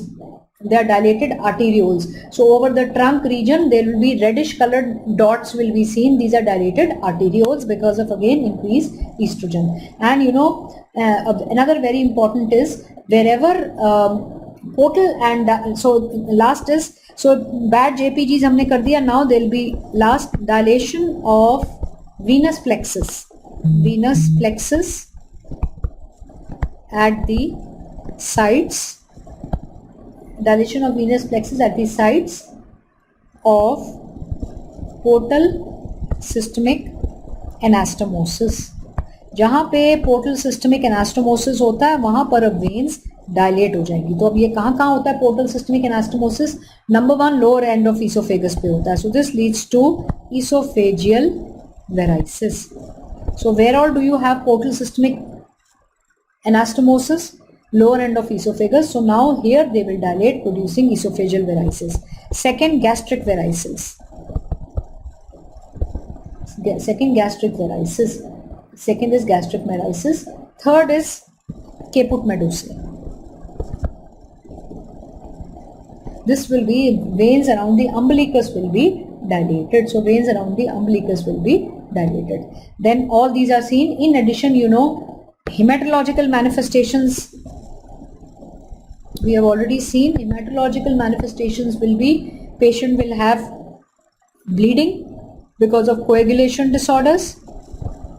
Patient has bleeding. 2, thrombocytopenia because thrombopoietin is not produced. And 3, patient has anemia. Anemia, they develop anemia also. So all these features are seen in liver failure. So these are features of liver failure. अच्छा यहाँ पे अब 2 लाइनें कर लेते हैं. Then we will start with jaundice. Then we'll take a break after this. So just 2 more lines. Let us see something called as Rees syndrome. Rees syndrome. R-E-Y-E. Rees syndrome. अच्छा Rees syndrome क्या है? ये fatal. This is rare condition. Rare है. And here this is seen in children. Seen in children, and usually it is important is it's associated with viral infection like influenza virus. Now what happens here is child has a viral infection, child has fever, has viral infection. Because of viral infection the child has fever and pains, so you are treating it with aspirin. So associated with viral infection, that has been very important, that has been treated with aspirin. So very very important, बच्चों में aspirin नहीं जानी चाहिए viral infection में, because Reece syndrome हो जाता है, हो सकता है. सो अब रीस सिंड्रोम में होता क्या है? If you look at the liver, what is there in the liver? Number 1, there is fatty change in the liver, microvesicular steatosis. So now there is features क्या है, clinical features क्या है? Okay, in the clinical features, number 1, there is fatty liver. So there is microvesicular steatosis. That means hepatocytes show very tiny fat droplets. Microvesicular steatosis. Second, encephalopathy. Child develops, and because of this the liver fails. So because of this the liver fails and the child develops hepatic encephalopathy. So अब पहले fatty liver होगा. Fatty liver तो बड़ा benign sound करता है, लेकिन ये fatty liver progress होके लिवर फेल हो जाता है, हेपेटिक एनकेफेलोपैथी हो जाती है. Second, the child has hypoglycaemia. So liver is damaged, there's hypoglycemia, vomiting, and finally hepatomegaly, liver enlarges, and the child ultimately goes into coma. So this is what we see. अब now mechanism क्या है? Mechanism is this aspirin metabolites. They inhibit mitochondrial enzymes. So aspirin जो है, aspirin metabolites, जो aspirin के metabolites हैं जो viral fever में इनको दिया जाए, they decrease beta oxidation. So you know in they decrease beta oxidation. Aspirin metabolites decrease beta oxidation by inhibiting mitochondrial enzymes.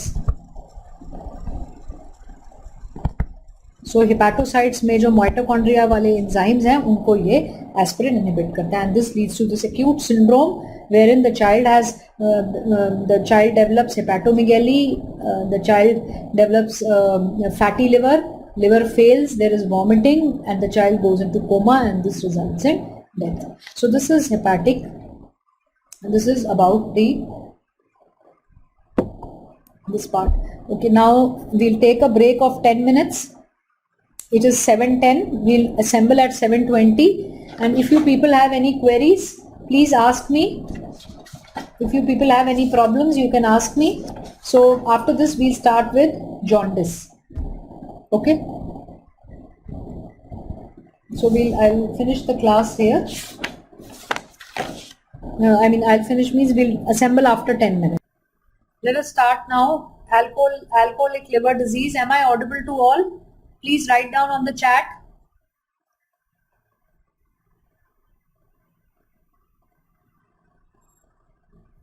Okay, let's start with alcoholic liver disease.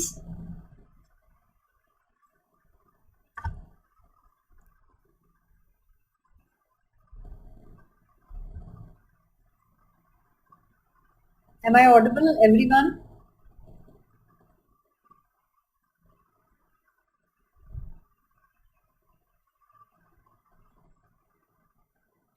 Okay, coming to alcoholic liver disease. Now, alcohol damages the liver.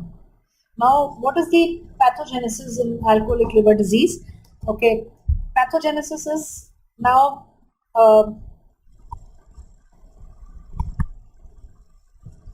pathogenesis of alcoholic liver disease. Okay, Yalini has answered. Okay, coming to alcohol damages the liver, and okay, Rinzin has also joined. What about others? Okay, now let us see what is the pathogenesis of alcoholic liver disease. Now, alcohol is ethanol. Now, when alcohol is metabolized in the liver, NAD is used up. NAD is used up. So now how is alcohol metabolized? Let us see. So in alcoholic liver disease, alcohol damages the liver. Alcohol is ethanol. Now when alcohol is metabolized, if a person drinks a lot of alcohol, this alcohol is metabolized by the liver. This ethanol, when it enters the liver, an enzyme called alcohol dehydrogenase converts this ethanol in presence of alcohol dehydrogenase is converted into acetaldehyde.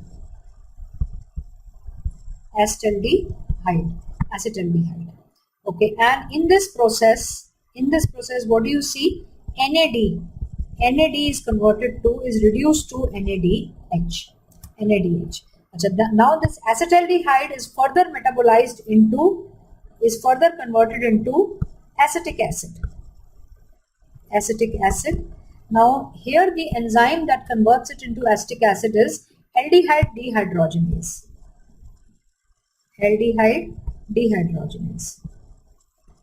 So it is converted into acetic acid, and this acetic acid is found in the mitochondria of hepatocytes. Okay, so now in this process, what happens? Whereas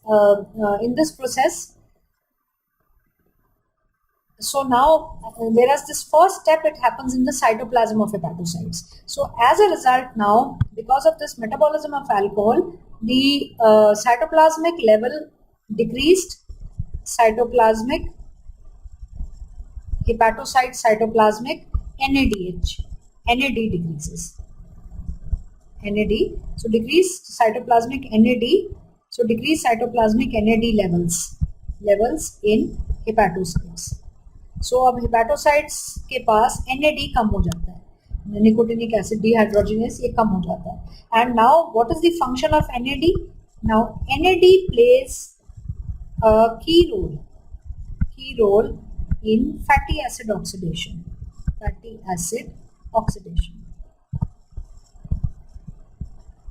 plays a key role in fatty acid oxidation. Therefore, decreased NAD levels, fatty acids will not be oxidized. So decreased NAD levels in alcoholics. So when NAD levels are decreased in alcoholics, therefore in alcoholics this leads to accumulation of fat in the liver. There is accumulation, so fats are not oxidized, so this leads to accumulation of fat in the liver. This leads to accumulation of fat in the liver, and this produces fatty liver. So alcoholics end up with fatty liver. अच्छा, अब alcoholic liver disease की 3 stages हैं. 3 stages of alcoholic liver disease. First stage is alcoholic or just steatosis of fatty liver. So alcoholics develop fatty liver, which is also called as steatosis. If alcohol consumption is not stopped, this goes to the next stage, that is alcoholic hepatitis. And third, if this is not stopped, then this finally goes to cirrhosis, alcoholic cirrhosis. Goes to alcoholic cirrhosis. Okay, let us see first, that is fatty liver or hepatic steatosis. Or what you call as fatty liver. hepatic steatosis or fatty liver. Now, अच्छा अब ये किस तरह का होता है? Now fat accumulates inside the hepatocytes. Now the fat can accumulate in the form of very tiny droplets or large droplets. So alcoholic liver disease में कैसा होता है steatosis? It is macrovesicular steatosis. Macrovesicular steatosis. So large droplets of fat accumulate in the hepatocytes. Even fat cysts may form, and this is reversible. It is reversible. Stop drinking alcohol. This is reversible with alcohol cessation. Alcohol cessation. So if the person stops taking alcohol, this is reversible. Okay, second is alcoholic hepatitis. Alcoholic hepatitis. Okay, alcoholic hepatitis. Now what happens? Hepatitis means inflammation of the liver. So now sustained long term, this is due to sustained. So this is due to sustained long term consumption. So sustained long term consumption. Okay, this is due to sustained long term consumption of alcohol. So now what are the features that you see in the liver? Number one, swollen hepatocytes. Swollen hepatocytes. This is swollen hepatocytes is also called, क्यों hepatocytes swelling हो जाती है? Because of water accumulation. So this is also called hydropic degeneration or hydropic change in the, so they are swollen because of accumulation of water. या hydropic change और ballooning भी बोलते हैं. Ballooning degeneration. So this is also called ballooning of hepatocytes. Second is hepatocytes start to die. So necrotic hepatocytes.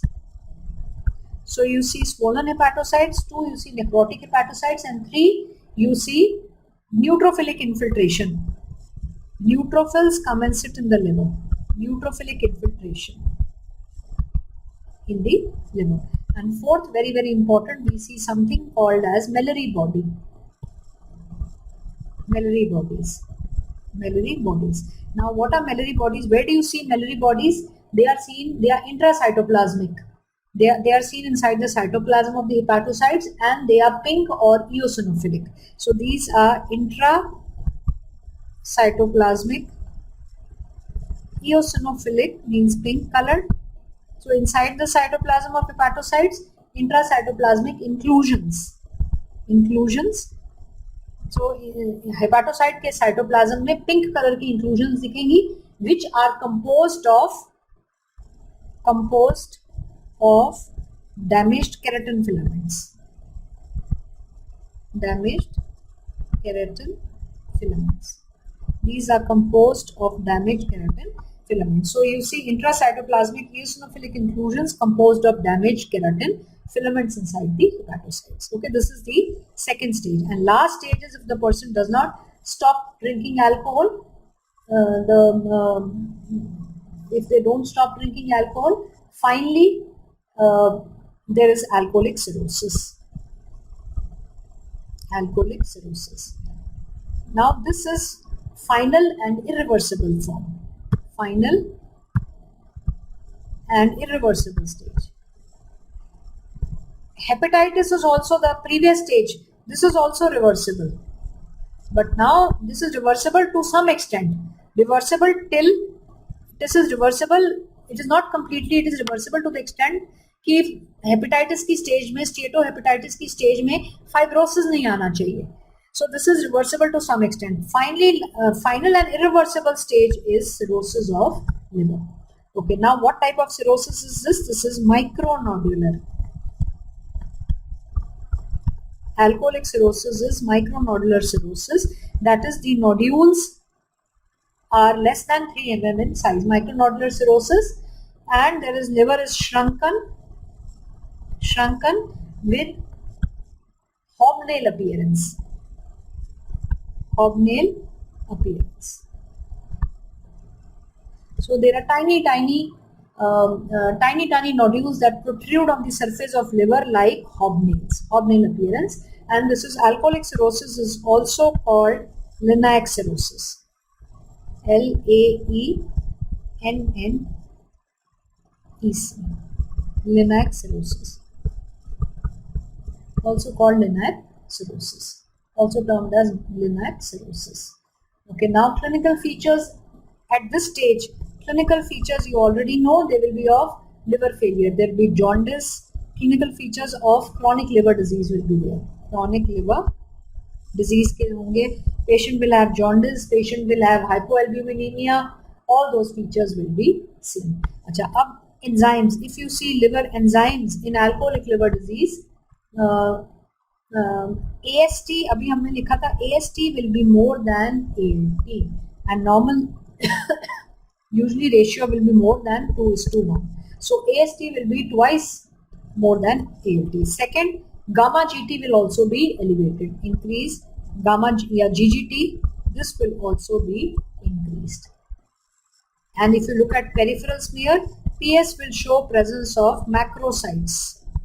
Macrocytes on PS will be seen.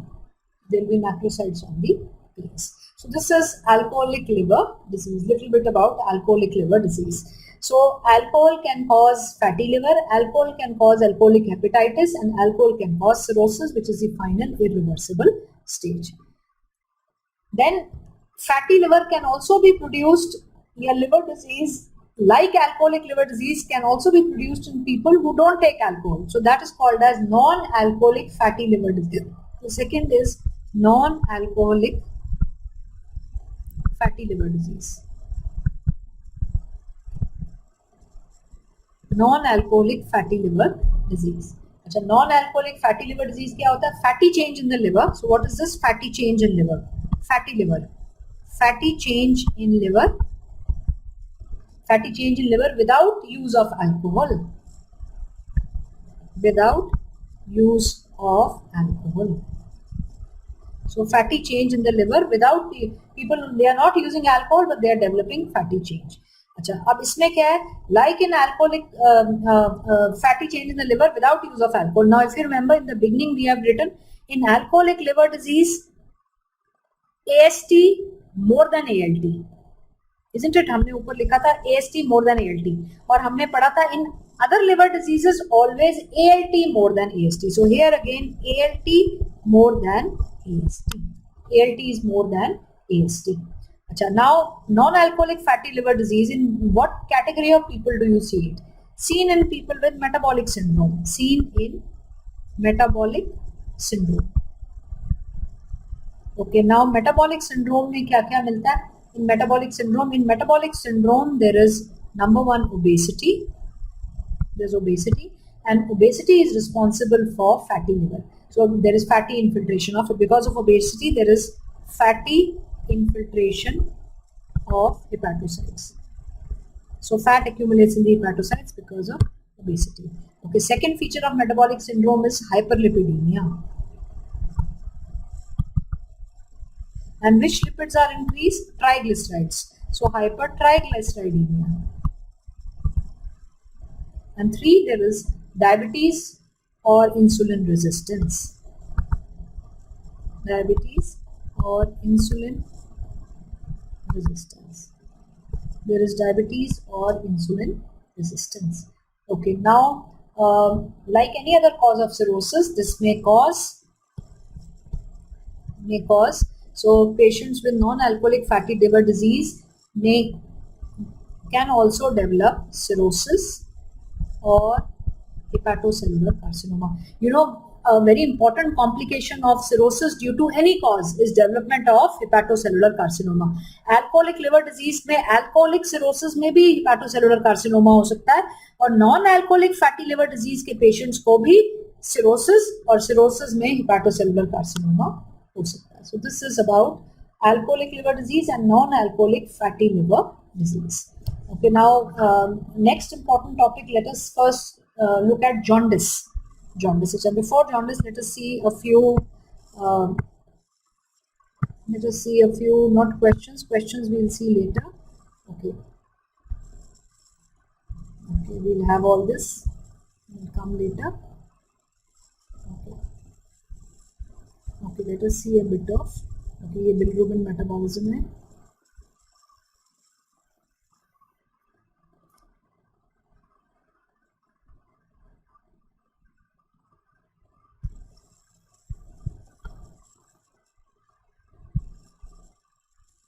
Okay, for pictures of alcoholic liver disease.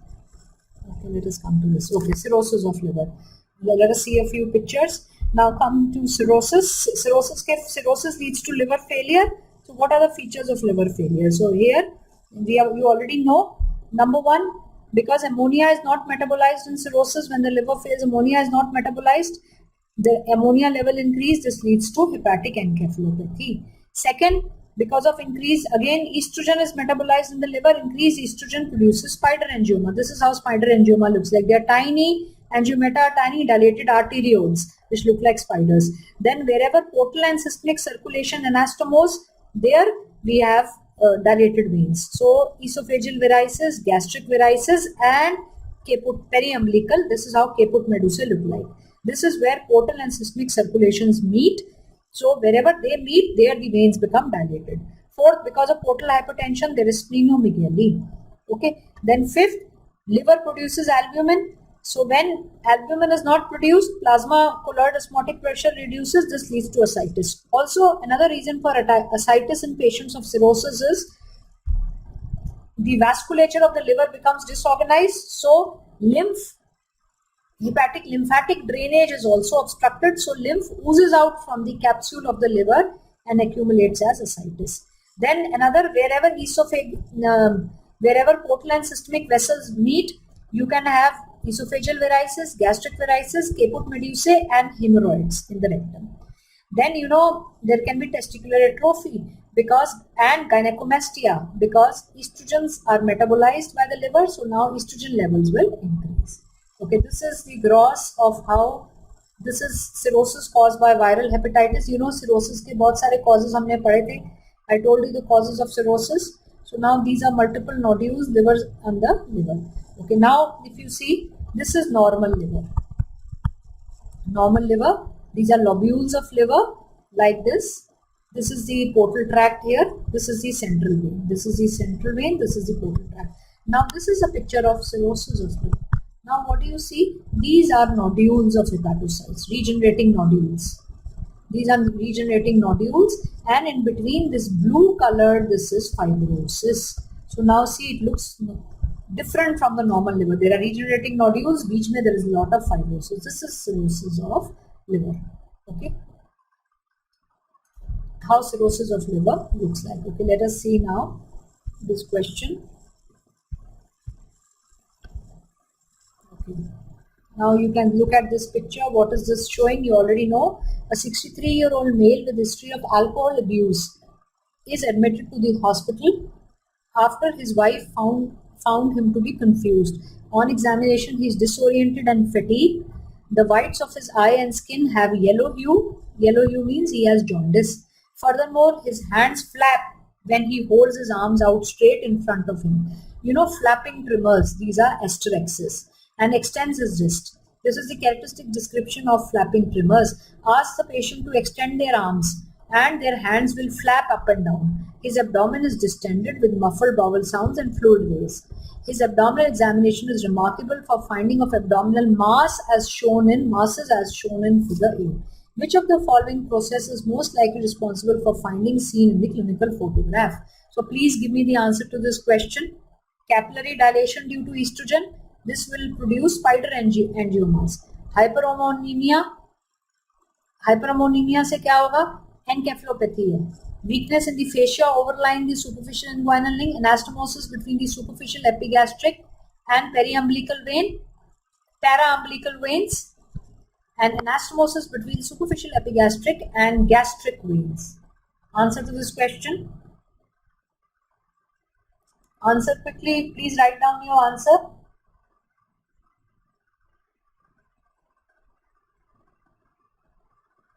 So जहाँ पर anastomosis हो रहा है, the veins are getting dilated. So here, the picture that is shown here, very simple. It is the anastomosis between superficial epigastric and paraumbilical veins. D is the answer. Okay. Then look at the picture of alcoholic liver disease. Number 1. This is alcoholic liver disease has 3 stages. Okay. First stage of alcoholic liver disease. This is a picture of fatty liver. Fatty liver due to alcohol. So what do you see? These are the This is the liver, this is the central vein. Okay, good. Preeti has answered. Preeti is right. Muskan is also right. Yes. Ujjwal is also right. Parvinder is also. So answer is D. Rinzan is also right. So good. All of you got it correct. This is D.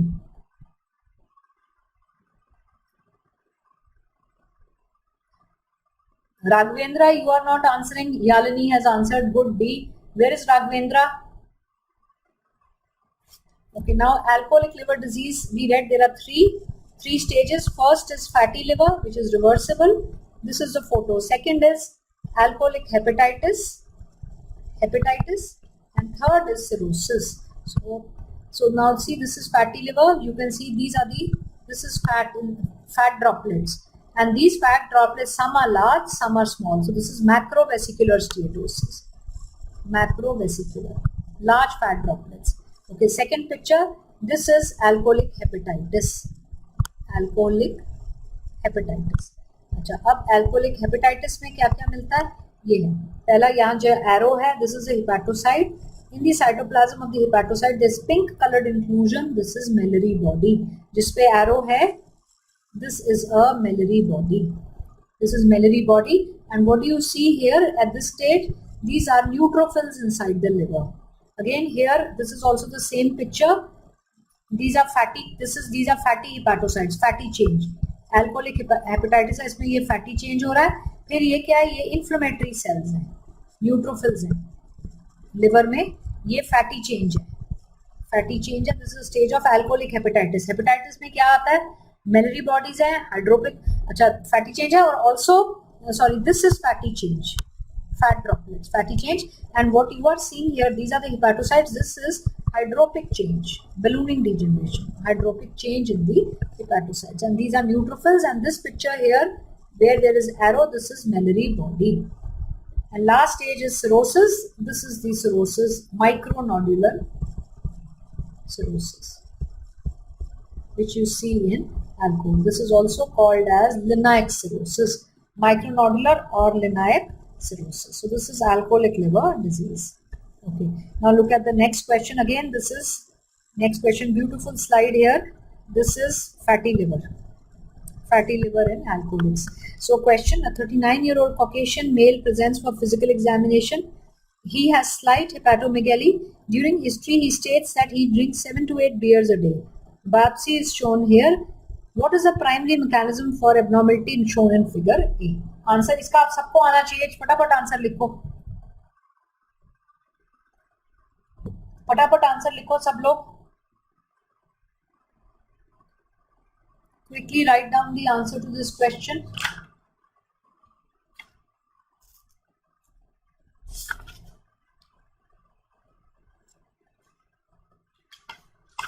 Please write down the answer to this question. Answer.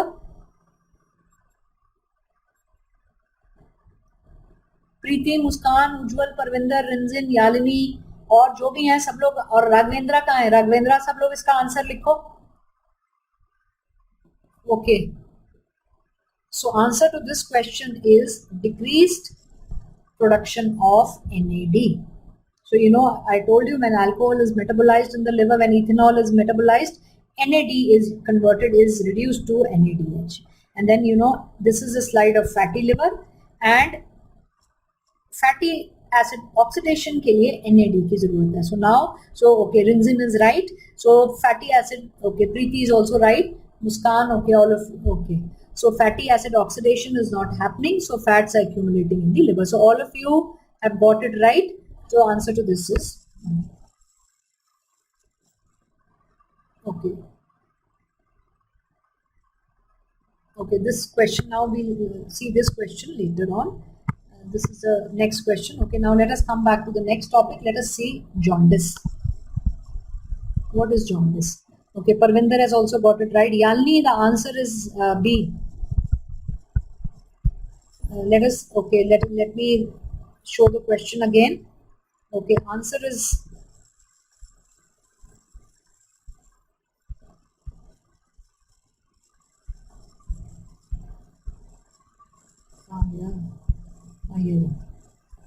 okay. Answer is B. It's not increased production, it is decreased production of NAD. Okay.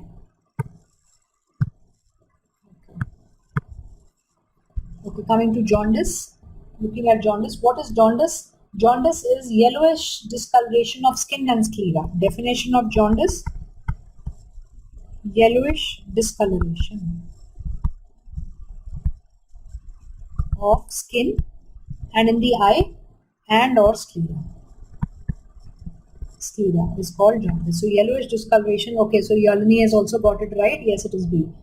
And this is due to bilirubin. Bilirubin deposition.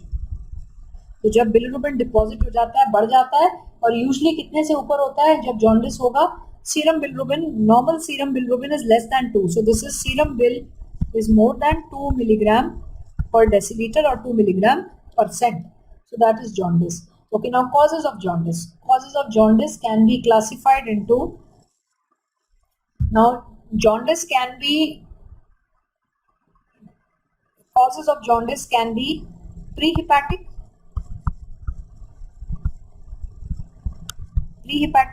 hepatic and posthepatic. Posthepatic. So causes कैसे divide करते हैं? Pre hepatic, hepatic and post hepatic. अच्छा, पहले हम देखते हैं pre hepatic causes. अच्छा, पहला है pre hepatic.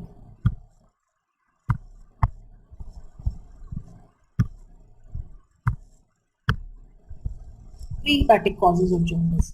Pre hepatic causes में आता है number 1 haemolytic anaemias. Haemolytic anemia. अच्छा, hemolytic anemia में क्या? More and more RBCs are dying, so more and more bilirubin is being produced, and liver cannot conjugate all of it. So there is unconjugated bilirubin levels will rise, producing jaundice. Second is physiological jaundice of newborn.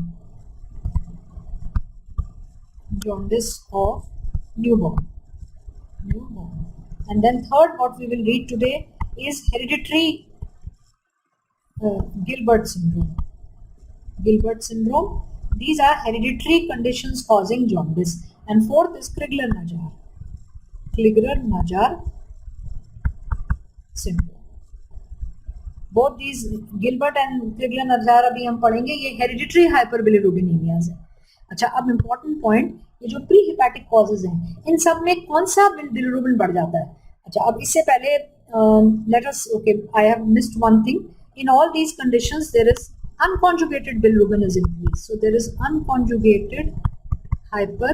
Okay, let us write down the hyperbilirubinemia. There is unconjugated hyperbilirubinemia. Achha, now I hope you know about metabolism of jaundice. Metabolism of bilirubin. Has it been covered in physiology? Bilirubin metabolism. Okay, let's quickly have a look at bilirubin metabolism first, since it has.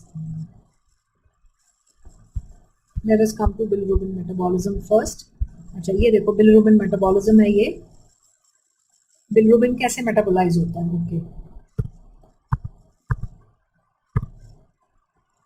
Okay, let us see bilirubin. Okay, now how is bilirubin generated? Number 1, old RBCs. These are old or senescent RBCs. RBCs break down, heme is released. Then heme is released. Heme is first converted to biliverdin, and then this biliverdin is converted to bilirubin. And all this happens, who does it? The mononuclear phagocytic system. The macrophages in the liver and spleen do it. So what do the macrophages do? You know, spleen eats up the RBCs, dead RBCs. Then heme is released in the splenic macrophages. Heme is converted to biliverdin, and then it is converted to bilirubin. And this bilirubin is unconjugated bilirubin. You know, conjugation happens in the liver, so this is unconjugated bilirubin. Now this unconjugated bilirubin binds to albumin. It binds to albumin. It is not water soluble. Unconjugated bilirubin is water insoluble. It binds to albumin and it reaches the liver. Unconjugated bilirubin reaches the liver. So after binding to albumin, unconjugated bil reaches the liver. So it is reaching the liver. अच्छा, अब ये क्या होगा? Liver में क्या होगा? It is going to get conjugated. So now in the hepatocytes of the liver, this unconjugated bilirubin, number 1, it enters the liver through the blood. It enters the liver. This is the unconjugated bilirubin. Then it enters inside the hepatocyte.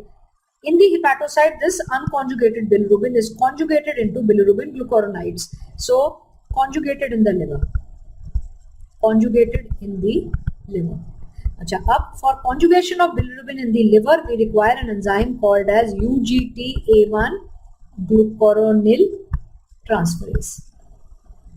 So an enzyme in the hepatocytes have an enzyme which conjugates the bilirubin into conjugated bilirubin. So that enzyme is called as UGT-A1 glucuronyl transferase.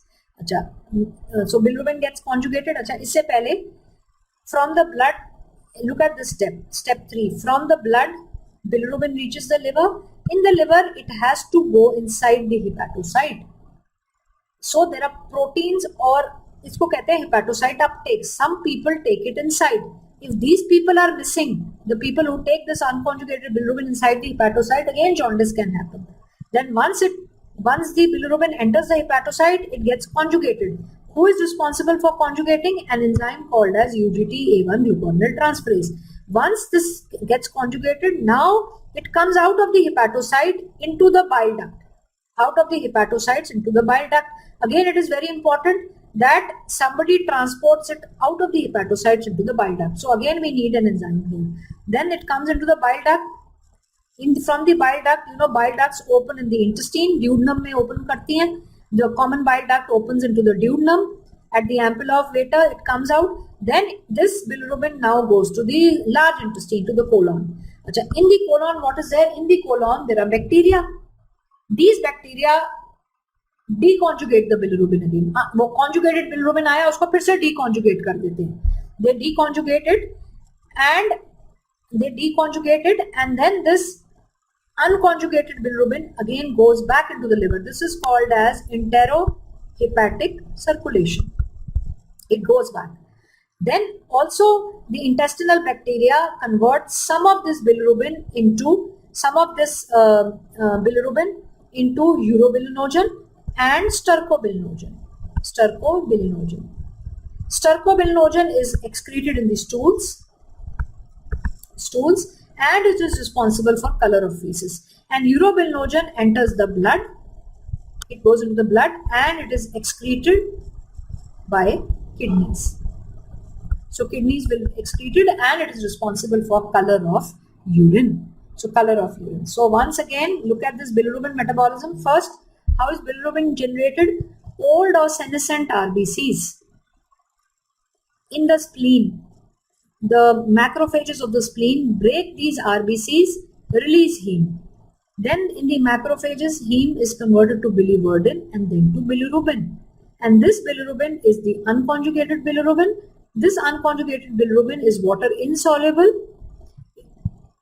It has to go to the liver for conjugation. So since it is water insoluble, it can't walk in the blood. So now it complexes with albumin, and albumin takes it via the blood into the liver. Now once it enters via the blood into the liver, it has to be taken up by the hepatocyte for conjugation. So this is called bilirubin uptake by the hepatocyte. So unconjugated bilirubin, with the help of some proteins, goes inside the hepatocyte. Inside the hepatocyte, an enzyme called UGT-A1 glucuronyl transferase conjugates this bilirubin. Now it becomes conjugated bilirubin. Remember, conjugated bilirubin is soluble in water. So this becomes conjugated bilirubin. Now this conjugated bilirubin has to come out of the hepatocyte. Again, certain proteins take it out of the hepatocyte and bring it into the bile ducts. Bile ducts take the bilirubin take this conjugated bilirubin into the intestine. In the intestine, the colonic bacteria deconjugate some of it, and this deconjugated bilirubin again goes back to the liver for conjugation. Some of it, with the help of intestinal bacteria, gets converted to urobilinogen and stercobilinogen. Stercobilinogen is excreted in the stools. It is responsible for color of the stools. Urobilinogen is absorbed into the blood and is excreted by the kidney and is responsible for color of urine. So I hope you all have understood. Please write on the chat. Have you all understood? This is very important and very basic, which you have to know. So this is bilirubin metabolism. So this is bilirubin metabolism. So I hope you all have understood. Now let us come back to causes of jaundice. सो अब यहाँ देखते हैं jaundice का cause क्या है, pre hepatic cause. अब bilirubin बढ़ जाता है, pre hepatic cause. Pre hepatic cause क्या है, hemolytic anemias. Physiological jaundice of newborn, I will tell you, in Gilbert and Crigler-Najjar, the enzyme UGT-A1 glucuronidase transferase is missing. In physiological jaundice of the newborn also, there is mild deficiency of this UGT-A1 glucuronidase transferase. So, unconjugated bilirubin increases. So, prehepatic causes are hemolytic anemias, physiological jaundice of newborn, Gilbert and Crigler-Najjar syndrome. Okay. Then coming to second cause. Second cause is hepatic. Okay. Or let us see the second cause. Second cause, let us see prehepatic. Let us see posthepatic first. Posthepatic causes. In posthepatic causes, what do you have? Bilirubin is, the liver is perfectly healthy. Bilirubin is getting conjugated in the liver, but conjugated bilirubin cannot come out of the liver because there is an obstruction in the biliary tract. So, इसके causes हैं biliary tract obstruction. Biliary tract obstruction. Biliary tract obstruction can be due to gallstones. It can be due to gallstones. It can be due to cancer of the bile ducts, that is cholangiocarcinoma, cancer of the bile ducts. It can be due to liver cancer or pancreatic cancer. Pancreatic or liver CA also. Liver cancer, or it can be due to liver fluke infestation. Also, biliary tract obstruction can be due to biliary tract disease, can also cause posthepatic. So, biliary tract disease में कौन सा आता है? Biliary tract disease जो हम पढ़ेंगे, it can be due to posthepatic jaundice, can be due to biliary tract disease. In biliary tract disease, we have primary sclerosing cholangitis, which we will read. Primary sclerosing cholangitis and biliary cirrhosis and primary biliary cirrhosis. We will be reading these two entities in detail. Primary biliary cirrhosis and primary biliary cirrhosis. And third, here one more thing.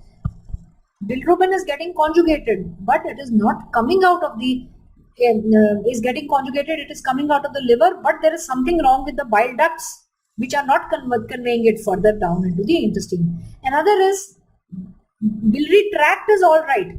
Suppose this is the in the hepatocyte, the bilirubin is getting conjugated. This is a hepatocyte, but conjugated bilirubin cannot come out of the hepatocyte. This is called as excretion defect. So third is excretion defect. What is excretion defect? That means hepatocytes में से conjugated bilirubin बाहर नहीं निकल पा रहा है.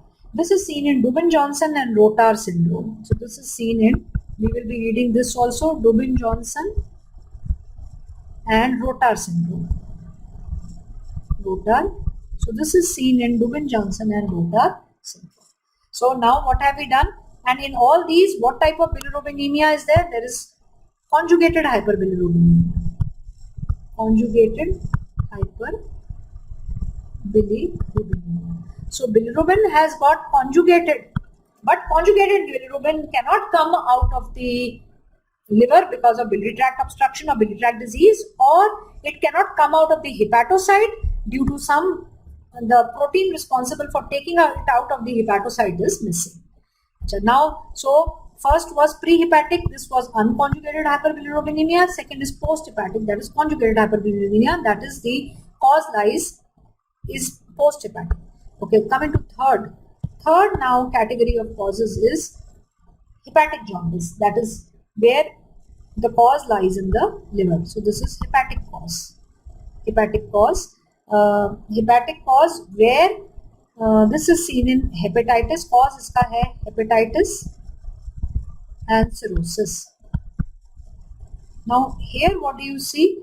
Here you have mixed, unconjugated and conjugated hyperbilirubinemia. So you have mixed, unconjugated and conjugated mixed, conjugated and unconjugated hyperbilirubinemia. Okay. अच्छा, now let us see. अब differentiate कैसे करेंगे? Whether which lab tests can you do? Whether the rise in serum bill is because of a hepatic cause, because of a post-hepatic cause, or pre-hepatic cause. So इसको differentiate करने के लिए we can do a few tests. So you have अच्छा this first type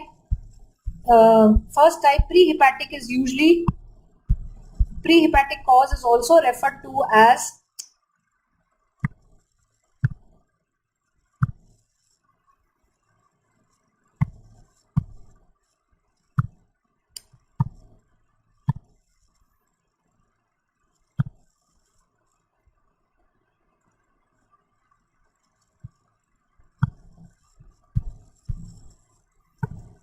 okay pre-hepatic का सबसे very common cause is haemolytic anaemia. So pre-hepatic को कभी कभी हम हिमोलिटिक जॉन्डिस भी कह देते हैं. अच्छा, फिर पोस्ट हेपाटिक का कॉमन कॉज है biliary tract obstruction because of gall stones. So इसको हम ऑब्स्ट्रक्टिव जॉन्डिस भी कहते हैं. So this is also called as obstructive jaundice. और लिवर में जब कॉज है इसको हम हेपाटोसेलुलर जॉन्डिस भी कह देते हैं. So now how do we differentiate? Now let us see hemolytic jaundice or prehepatic, then obstructive or post-hepatic, hepatic, and last is hepatocellular. That is hepatic. Okay, now look at bilirubin. Hyperbilirubinemia. Okay. Which bilirubin will it be increased in hemolytic jaundice? It will be unconjugated hyperbilin. Obstructive में क्या है? Conjugated hyperbilin. And in hepatocellular it is mixed. So first point is this: hepatocellular it is mixed. Second, urine bilirubin. Okay, which bilirubin appears in the urine? Okay, now you know bilirubin is water soluble. Unconjugated bilirubin is water insoluble, and it has to be complexed with albumin to be transported to the liver. On the other hand, conjugated bilirubin is water soluble. So whenever conjugated bilirubin level will rise, if conjugated bilirubin level rises as an obstructive jaundice, which bilirubin is increased? Conjugated bilirubin. Bilirubin is getting conjugated, but it is not coming out of the liver. So conjugated bilirubin level will rise in obstructive jaundice.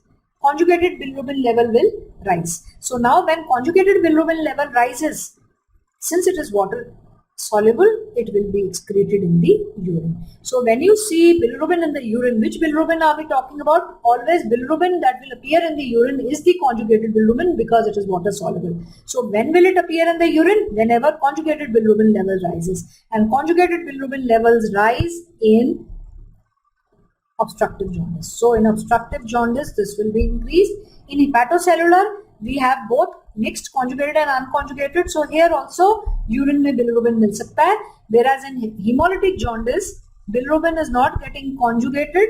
So unconjugated bilirubin is not being produced. So it will be absent from the urine. अच्छा, तीसरा क्या करो? तीसरा करो urine में urobilinogen देखो.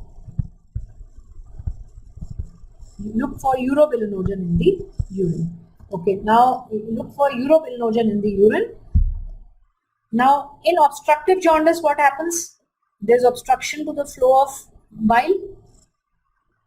So conjugated bilirubin cannot reach the intestine. Stercobilinogen cannot form. Urobilinogen cannot form. So urine urobilinogen in obstructive jaundice will be decreased. क्योंकि स्टर्कोबिलिनोजन भी नहीं बनता, obstruction to the flow of bile. Bilirubin conjugate हो गया liver में बढ़िया तरीके से, लेकिन कॉन्जुगेटेड बिलिरुबिन ऑब्स्ट्रक्शन की वजह से बाहर नहीं निकल रहा, इंटेस्टाइन में नहीं पहुंच रहा, तो इसलिए स्टर्कोबिलिनोजन नहीं बनेगा. Stool will become clay coloured.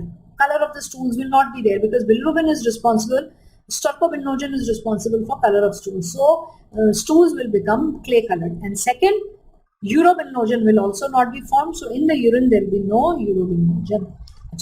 In mixed And the second hemolytic, let us see hemolytic jaundice. In hemolytic jaundice, what happens? In hemolytic jaundice, bilirubin is getting conjugated, but liver, but lot of hepatocytes, lot of RBCs are dying, so liver is unable to conjugate all the bilirubin.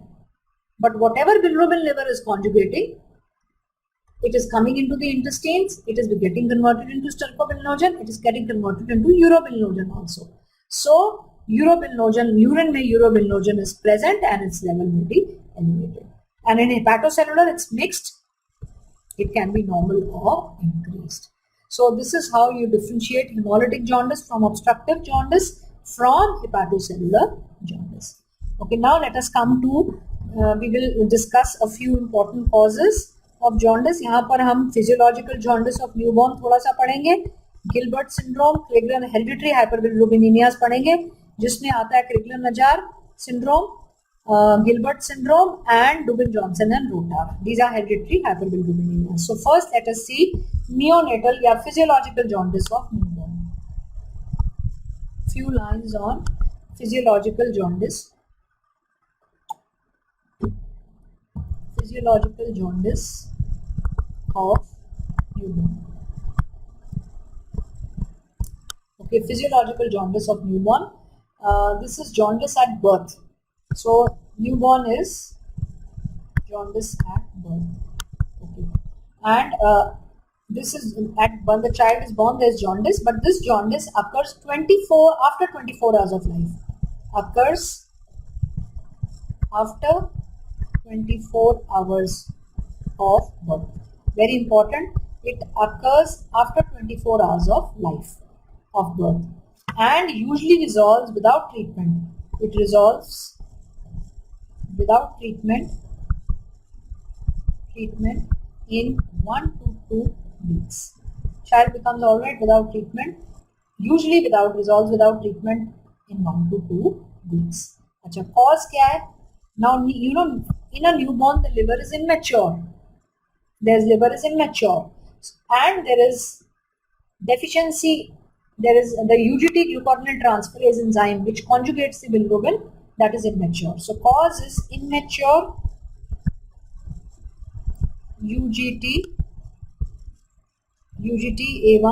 glucuronidase transferase enzyme. So ये जो glucuronidase transferase enzyme है, ये immature है, ये ठीक से conjugation नहीं कर पा रहा. So now this leads to unconjugated hyperbil, and this leads to jaundice in the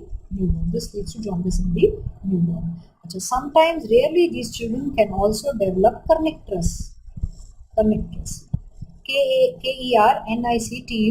What is kernicterus? Bilirubin deposition in the brain. If the serum unconjugated bil levels become very high,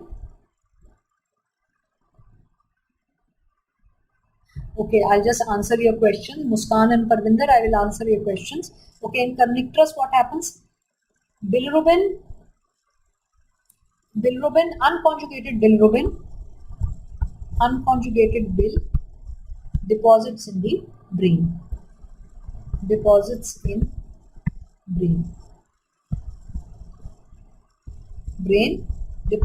brain, especially in basal ganglia.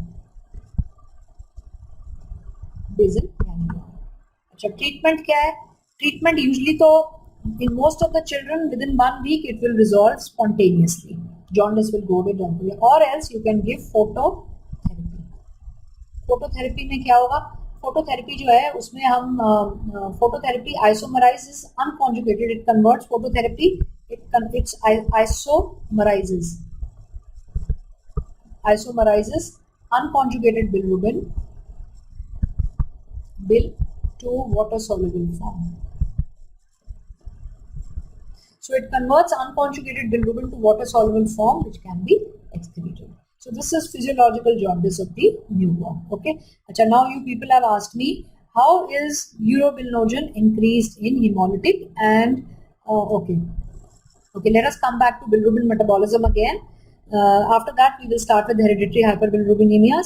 You have understood the part RBCs break down and bilirubin, unconjugated bilirubin is produced. Unconjugated bilirubin is produced. So this unconjugated bilirubin binds to albumin. It binds to albumin and it reaches the liver. Bound to albumin reaches the liver. Okay, once it enters the liver, it has to enter inside the hepatocytes. So this unconjugated bilirubin, it has to enter inside the hepatocytes. It has to go inside the hepatocytes. This is called hepatic uptake. Then this in the hepatocytes, you have the enzyme UGT glucuronide transferase, which conjugates it. So now what comes out again? This unconjugated bilirubin, it has to come out of the hepatocyte. Again, you need people to take it out. People who take it out may be missing in. People who take it in may be missing in Gilbert syndrome. People who take it out may be missing in Crigler-Najjar and Dubin-Johnson, which we will talk later. Okay, now once it comes out, bile ducts take it. From the bile ducts, it reaches the intestine. Conjugated bill reaches the intestine. अच्छा, intestine में क्या होता है? दो चीजें होती हैं. In the intestine, number one, in the intestine, simple. This is conjugated bill. In the intestine, this conjugated bill is converted to urobilinogen. Uro or stercobilinogen is the same thing. Uro or stercobilinogen. Stercobilinogen, the intestinal bacteria convert this conjugated bilirubin into stercobilinogen. Stercobilinogen is passed in the stools. Stercobilinogen passed in stools. Responsible for color of stool.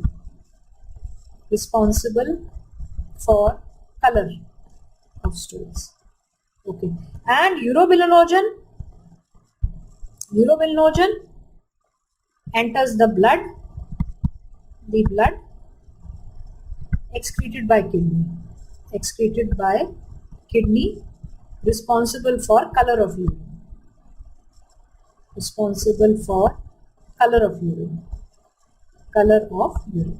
Okay. And third part, some of this conjugated bilirubin is also deconjugated. This part you may remember, you may forget, बस पता होना चाहिए क्या होता है. Deconjugated by intestinal bacteria. And again, so that means it is deconjugated, so it has to be conjugated again.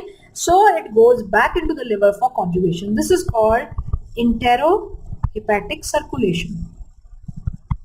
So it goes back, क्योंकि intestinal bacteria ने वापस उसको deconjugate कर दिया, तो वो फिर से liver में जाएगा conjugate होने के लिए. Okay, so this is bilirubin metabolism. Okay, now Muskan has asked me why urobilinogen is increased in hemolytic anemias. Okay, now in hemolytic anemia, what is happening? This step, lots and lots of RBCs are dying.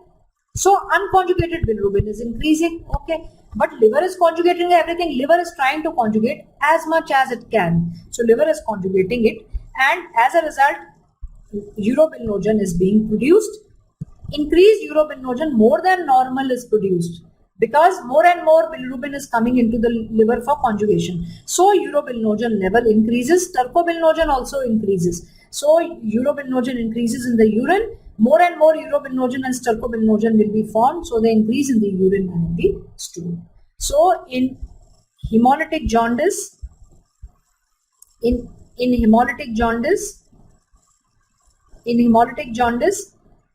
unconjugated bilirubin is more. Urobilinogen is increased in the urine, and urine bilirubin, which is the bilirubin in the urine, conjugated. So conjugated bilirubin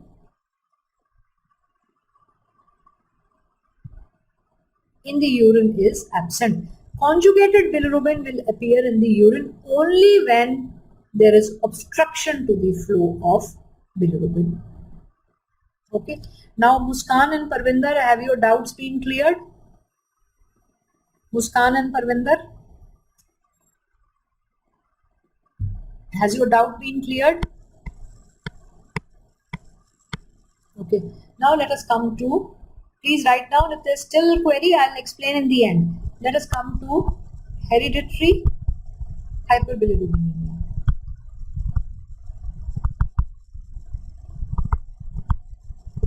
So hereditary conditions causing increase in serum bilirubin levels.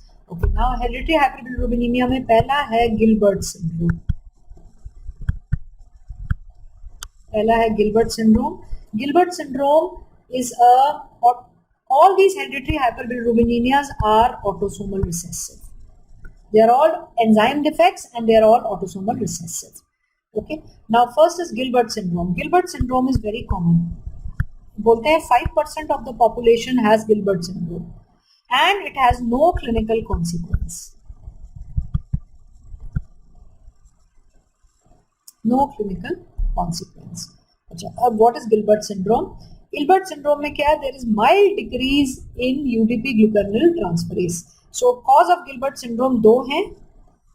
Number one, mild decrease in conjugating enzyme, that is UGT-A1 glucuronil transferase. पहला तो इस enzyme की थोड़ी सी कमी है और दूसरा है impaired bilirubin uptake. Impaired bilirubin uptake. Achha, what do I mean by impaired bilirubin uptake? I told you just here in this picture, see, unconjugated bilirubin bound to albumin comes into the liver, then unconjugated bilirubin has to enter the hepatocyte. This is called bilirubin uptake. So entry into the, some people take it inside, those people are not there. So impaired bilirubin uptake. So एक cause है impaired bilirubin uptake, दूसरा cause है ये enzyme की कमी, UGT-A1 glucuronil transferase. So Gilbert syndrome में there is mild deficiency of UGT-A1 glucuronil transferase plus there is impaired bilirubin uptake as well. Okay, now these people are usually asymptomatic clinical features. They are asymptomatic or they have mild jaundice. Asymptomatic or they have mild jaundice. Muskan and Parvinder, has your doubt been cleared? Please write on the chat. If you want to ask again in the end of the, at the end of the lecture, I'll explain again. Okay, so asymptomatic or they have mild jaundice. Okay, which bilirubin is increased? So there is increased unconjugated bil. Increase unconjugated bil. So increase unconjugated bil without hemolysis, without overt hemolysis. So how do you, when you get an MCQ, how will you recognize this entity? Unconjugated bil is increased, but there is no hemolysis. And you know, these people, their very important is stress or fasting will increase their level. So serum bil is usually less than 3 milligram per deciliter. And bilirubin, this serum bil increases. So jaundice occurs in these people in whenever they are stressed, occurs due to stress or fasting.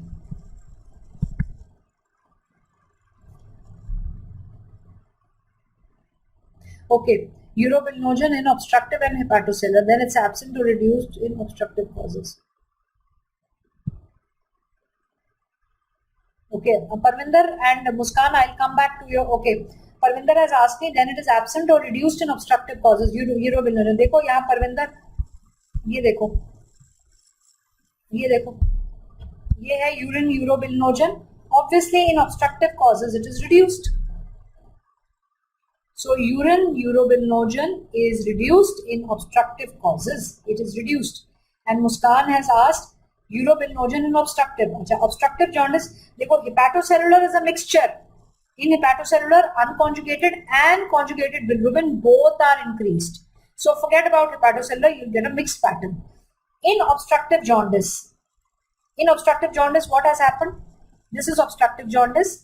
There is conjugated bil. Bil has got conjugated. There is conjugated bil, but this is a biliary tract. Say there is a gallstone. There is obstruction to the flow of bile. So conjugated bilirubin cannot come. This is the intestine. Conjugated bilirubin cannot reach the intestine. So no stercobilinogen is formed.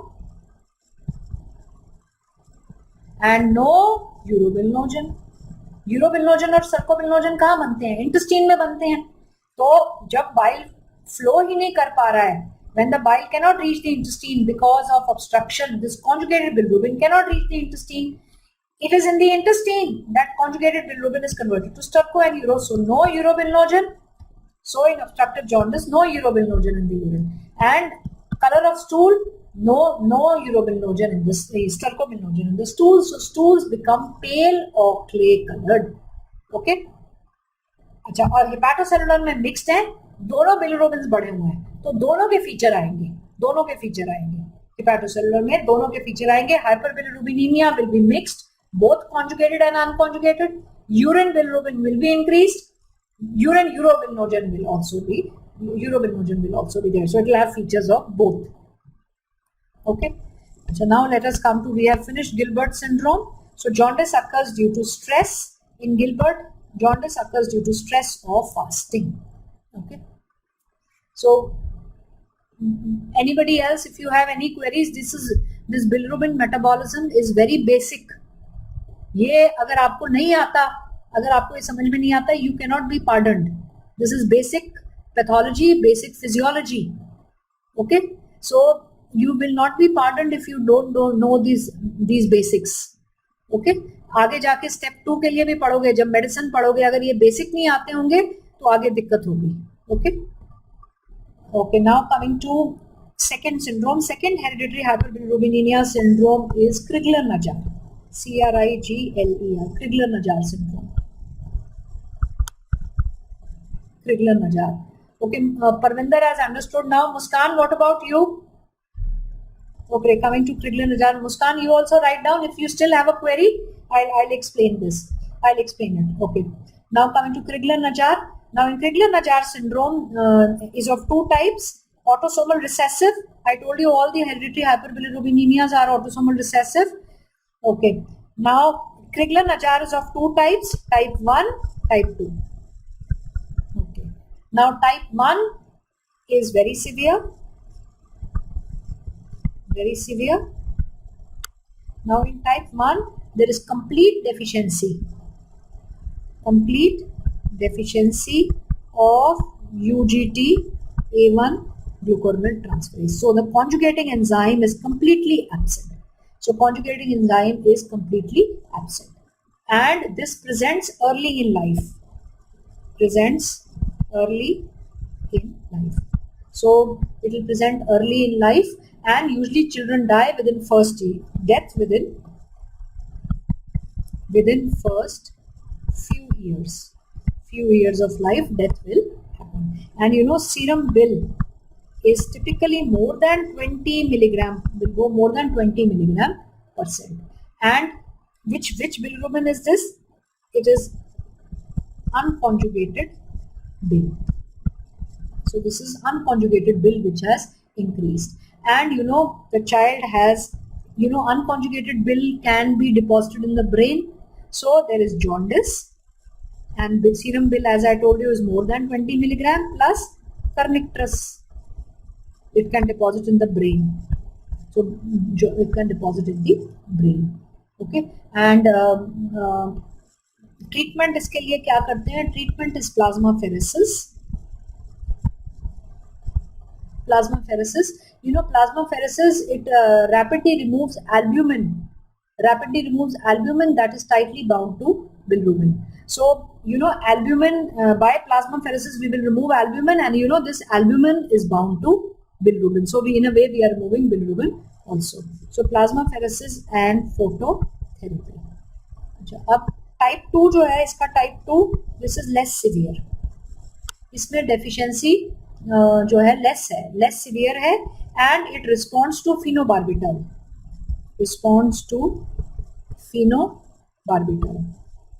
So type 2 is less severe and responds to phenobarbital. Phenobarbital क्या करती है? Phenobarbital increases liver enzyme synthesis. Or in simple words, phenobarbital increases UGT-A1 glucuronil in the liver. So ये liver के enzyme को बढ़ा देते हैं. Okay, so this is second hereditary hyperbilirubinemia, that is Crigler-Najjar. Coming to third hereditary hyperbilirubinemia, that is Dubin-Johnson syndrome. Dubin-Johnson syndrome. Okay. Dubin-Johnson, और यहाँ पर हम एक और पढ़ेंगे, रोटार भी पढ़ेंगे, रोटार एंड Dubin-Johnson. अच्छा, अब इनमें क्या है? Dubin-Johnson and rotar, this is conjugated hyperbilirubinemia. Conjugated hyperbilirubinemia. Now here there is conjugated hyperbilirubinemia. Now look at the next step. This is, I told you, this is the liver, this is the hepatocyte. In Crigler-Najjar syndrome, we already saw there was deficiency of enzyme, conjugating enzyme. So bilirubin was not getting conjugated, so unconjugated bilirubin was more. Now come to Dubin-Johnson. In Dubin-Johnson, bilirubin is getting conjugated, so there is conjugated bil. Bilirubin enzyme is perfectly all right. UGT-A1 and glucuronidase transferase is perfectly all right. Nothing, no problem with that. But you know, this conjugated bilirubin has to come out of the liver. It has to come out of the hepatocytes. Has to come out of the hepatocytes. And it has to come out of the hepatocytes. From the hepatocyte, where does it come? It comes into the bile. So conjugated bil in hepatocytes. First conjugated bil in the hepatocytes, then it comes out where? It comes into conjugated bil, comes into bile canaliculi. I showed you a picture of bile canaliculi. Bile canaliculi kahan the aapne dekhe the? It comes into the, let's go back and look at the picture of bile canaliculi. So it comes into the biliary bile canaliculi. Okay, you all have seen bile canaliculi.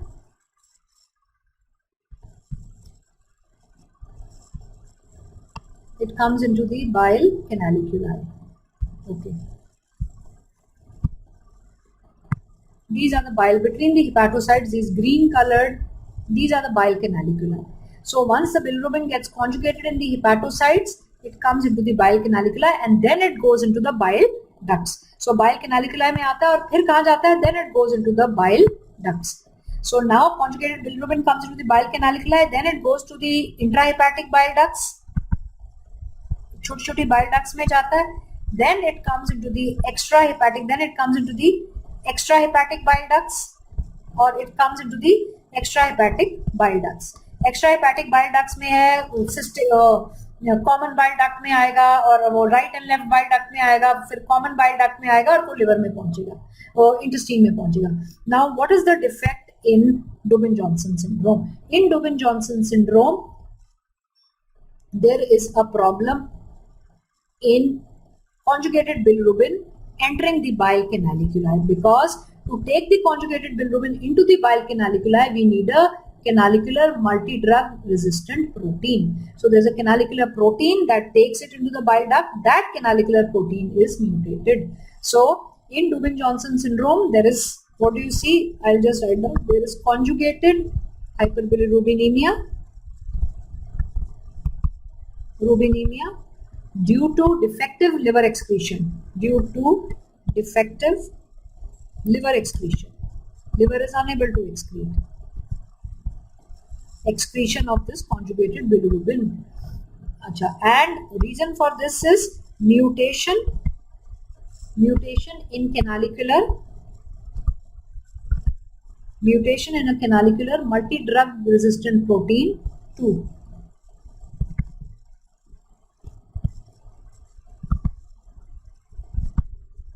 Mutation in canalicular multi-drug resistant protein 2, which leads to impaired biliary excretion. And this is actually a normal MRD2 protein is needed to take the bilirubin from the hepatocytes into the bile canaliculi. So now mutation in this leads to impaired biliary excretion. Impaired biliary excretion into bile canaliculi.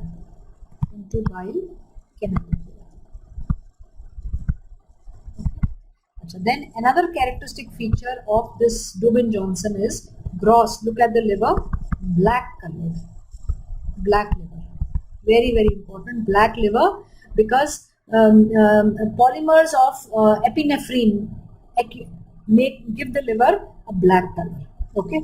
अच्छा, अब मिलता जुलता एक और syndrome है rotor syndrome, ROTO, rotor syndrome. Okay, rotar syndrome is similar to Dubin-Johnson, but it is milder. It is milder, no black coloration of liver.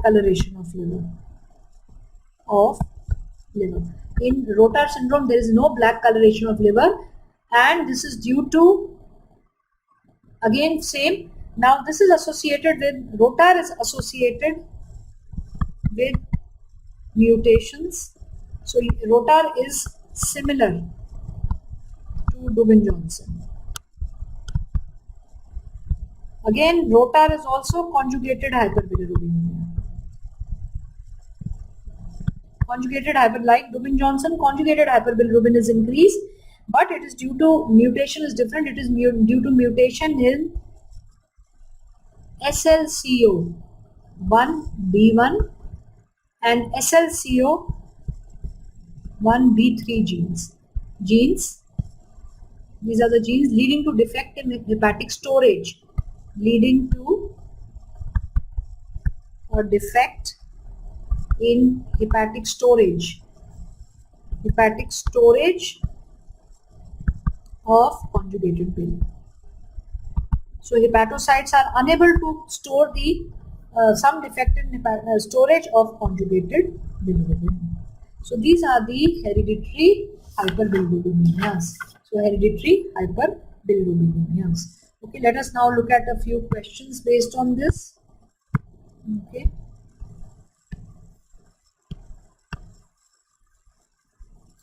चलिए देखेंगे question क्या है.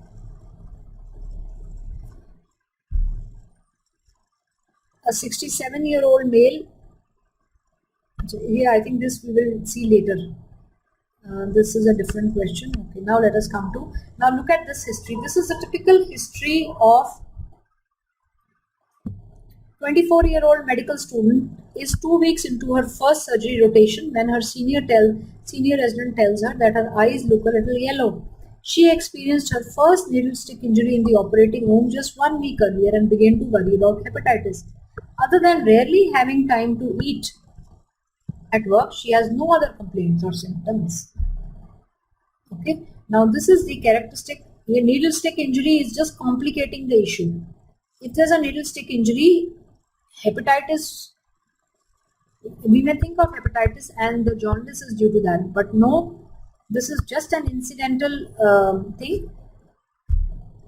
She is 2 weeks into her surgery posting, so there's a lot of stress and her eyes are a little yellow and she's not eating properly. She has no other symptoms. This is Gilbert syndrome.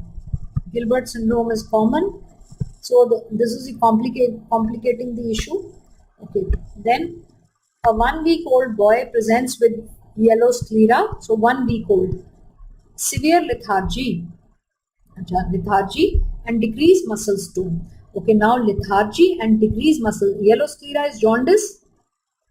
Severe lethargy and decreased muscle tone tell us that there is kernicterus. Brain is getting involved, kernicterus. His mother notes that symptoms started shortly after birth and have progressively worsened. The patient is breastfed and takes no medication. His labs are within normal with exception of his LFT. Okay, ALT is okay, AST is okay, alkaline phosphatase is okay, albumin is 3.7, this is okay. Now look at bilirubin total. This is what is important. Total bilirubin is very high, more than 20. There is kernicterus, and unconjugated bilirubin is mostly increased. So this is unconjugated hyperbilirubinemia. Unconjugated hyperbilirubinemia. The boy is immediately, serum bilirubin level is albumin, serum proteins are normal, albumin is normal. The boy is taken immediately for treatment. What is the most likely cause of the underlying condition? Okay, what do you think is the answer?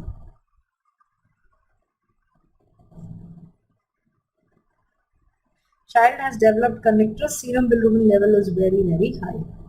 And it is unconjugated bilirubin. Answer bolo iska. Answer bolo.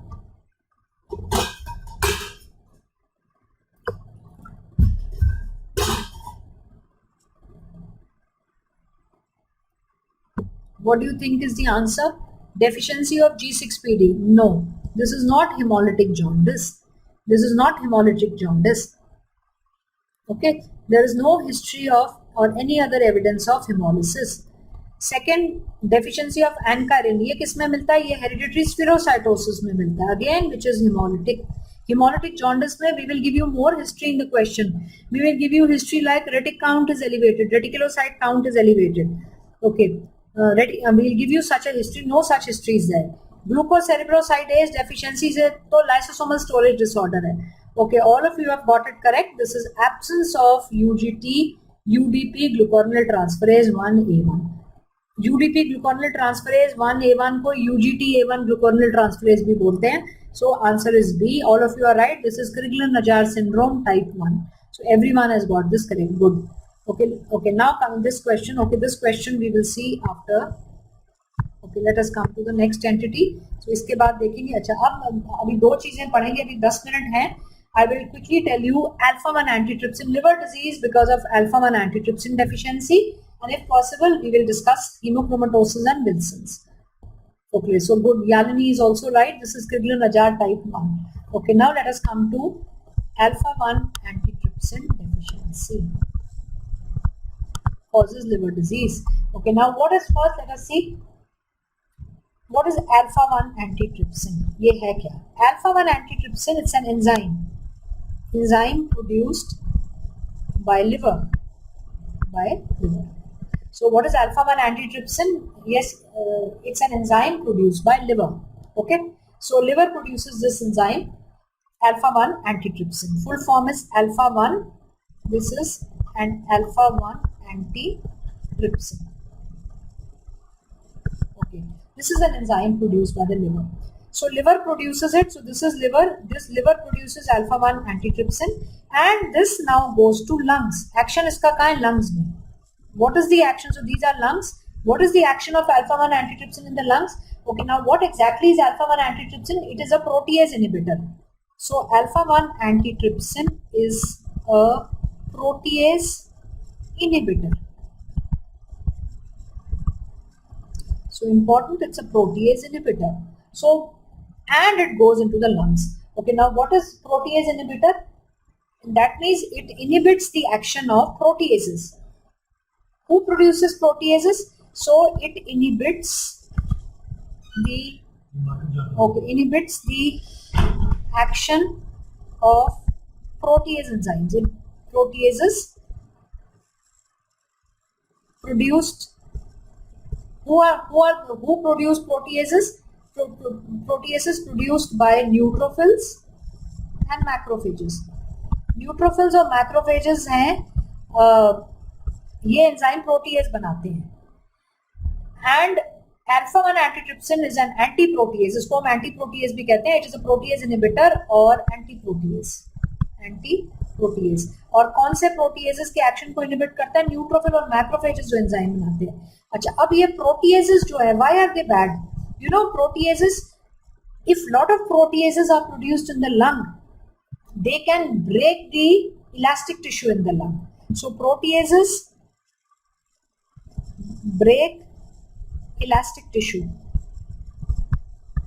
Elastic tissue present in alveoli of lung. What do proteases do? Proteases can break the elastic tissue present in the alveoli of the lung. So now if you see, this is lung. In the lung we have proteases, especially people who smoke. You know, if a person smokes, in their lungs always lot of neutrophils and macrophages will come. Cigarette smoke attracts neutrophils and macrophages. So a lot of neutrophils and macrophages will come. These neutrophils and macrophages will produce proteases. And you know, in the lungs there are these alveoli. These are the alveoli. These proteases can break the alveolar wall and produce emphysema. Break the alveolar septae, which has elastic tissue, and cause emphysema. But our liver is doing charity. Our liver is producing alpha-1 antitrypsin. This alpha-1 antitrypsin is nullifying or inhibiting these proteases produced by neutrophils and macrophages. Thus, elastic tissue in the walls of alveoli is protected, alveoli are happy. So alveoli are very happy. So normal alpha-1 antitrypsin kya hai? It's an enzyme who produces this liver. Where does it act? It acts in the lung. In the lungs, it inhibits which enzymes? It inhibits proteases produced by the liver and proteases produced by neutrophils and macrophages. What can the proteases do if they are not inhibited? These proteases can break the alveoli. They can break the elastic tissue in the alveolar walls and can cause emphysema. But this does not happen because we all have an alpha-1 antitrypsin. Okay. Now what happens in alpha-1 antitrypsin deficiency? Let us now come to alpha-1 antitrypsin deficiency. Alpha-1 antitrypsin deficiency में क्या होगा? This is the liver. अच्छा, liver में कहाँ बनता है alpha-1 antitrypsin? Hepatocytes बनाते हैं. So this is the hepatocyte. अच्छा, in the hepatocyte, you know, alpha-1 antitrypsin is a protein. It's an enzyme. Enzymes are proteins.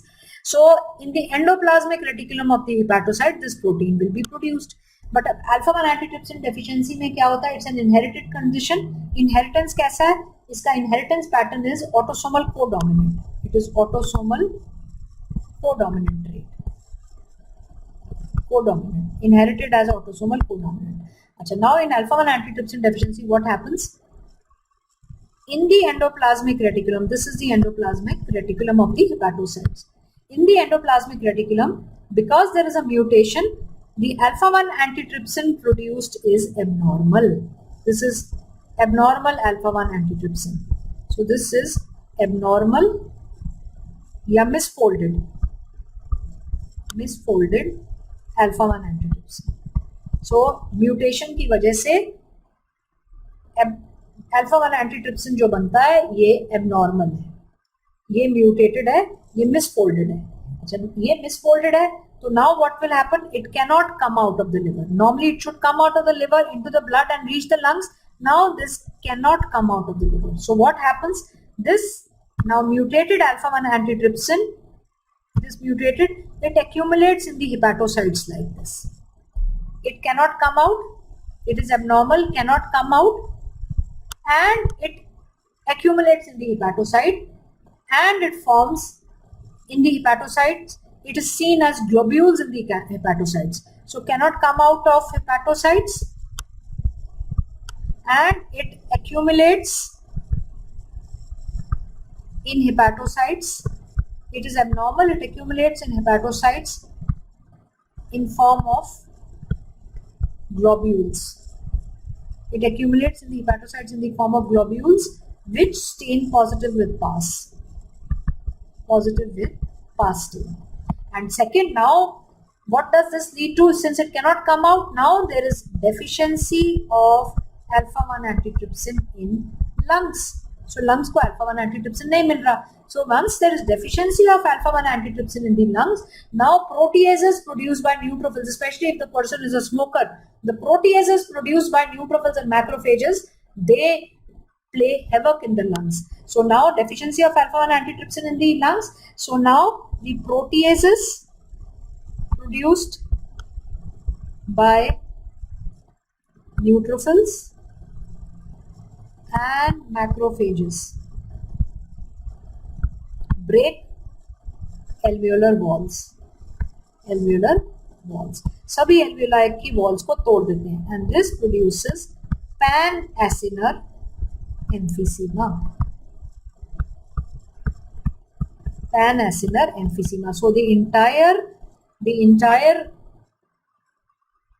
respiratory bronchioles, the terminal bronchioles and the alveolar sacs, all of them get broken down. Pan-acinar means the entire acinus of the lung is involved, producing pan-acinar emphysema. So lungs में क्या होगा? alpha-1 antitrypsin deficiency में pan-acinar emphysema. और liver में क्या होगा?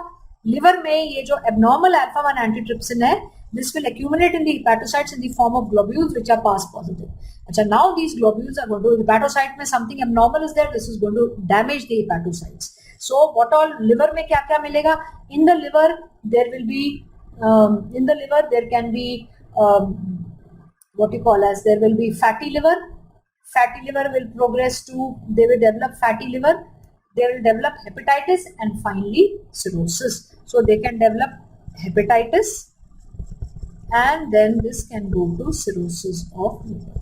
This progresses to cirrhosis of liver. So once again now let us see the features. So alpha 1 antitrypsin deficiency के features क्या है? So I have already written. In liver में क्या मिलेगा? In liver में misfolded protein accumulates. Misfolded alpha 1 antitrypsin accumulates in hepatocytes. In hepatocytes. So again same thing I am writing down again. Accumulates in the hepatocytes, and this is seen as hyaline globules which are PAS positive. And this disease, alpha 1 antitrypsin deficiency, presents in young adults. So in the liver they will have hepatitis, and later in life hepatitis can progress to cirrhosis. Second, in the lungs they will have, as I have already told you, pan-acinar emphysema. Acinar emphysema. Pan-acinar emphysema. So all these features are seen is, and treatment क्या देते हैं, और presents in young adults. Presents in young adults. Young adults. Okay, now treatment that you give is intravenous infusion, IV infusion. IV infusion of alpha 1 antitrypsin. You have to supplement this enzyme. IV infusion of alpha 1 antitrypsin. Okay, so this is one of the metabolic diseases of the liver, and it can lead to cirrhosis of liver, pan-acinar emphysema. Okay, second is hemochromatosis. Hemochromatosis. You know, as the name suggests, hemochromatosis means iron accumulation in the liver. So what is hemochromatosis? Iron in the form of hemosiderin accumulates in the liver. So hemosiderin accumulates in the liver. What is hemochromatosis? Hemosiderin accumulates in the liver. Okay, now hemochromatosis can be hereditary, जिसको हम primary भी कहते हैं, और it can be secondary. Primary, it can be secondary. Secondary hemochromatosis can be seen because of chronic transfusion therapy. People who receive chronic blood transfusions. So this is seen in chronic transfusion therapy.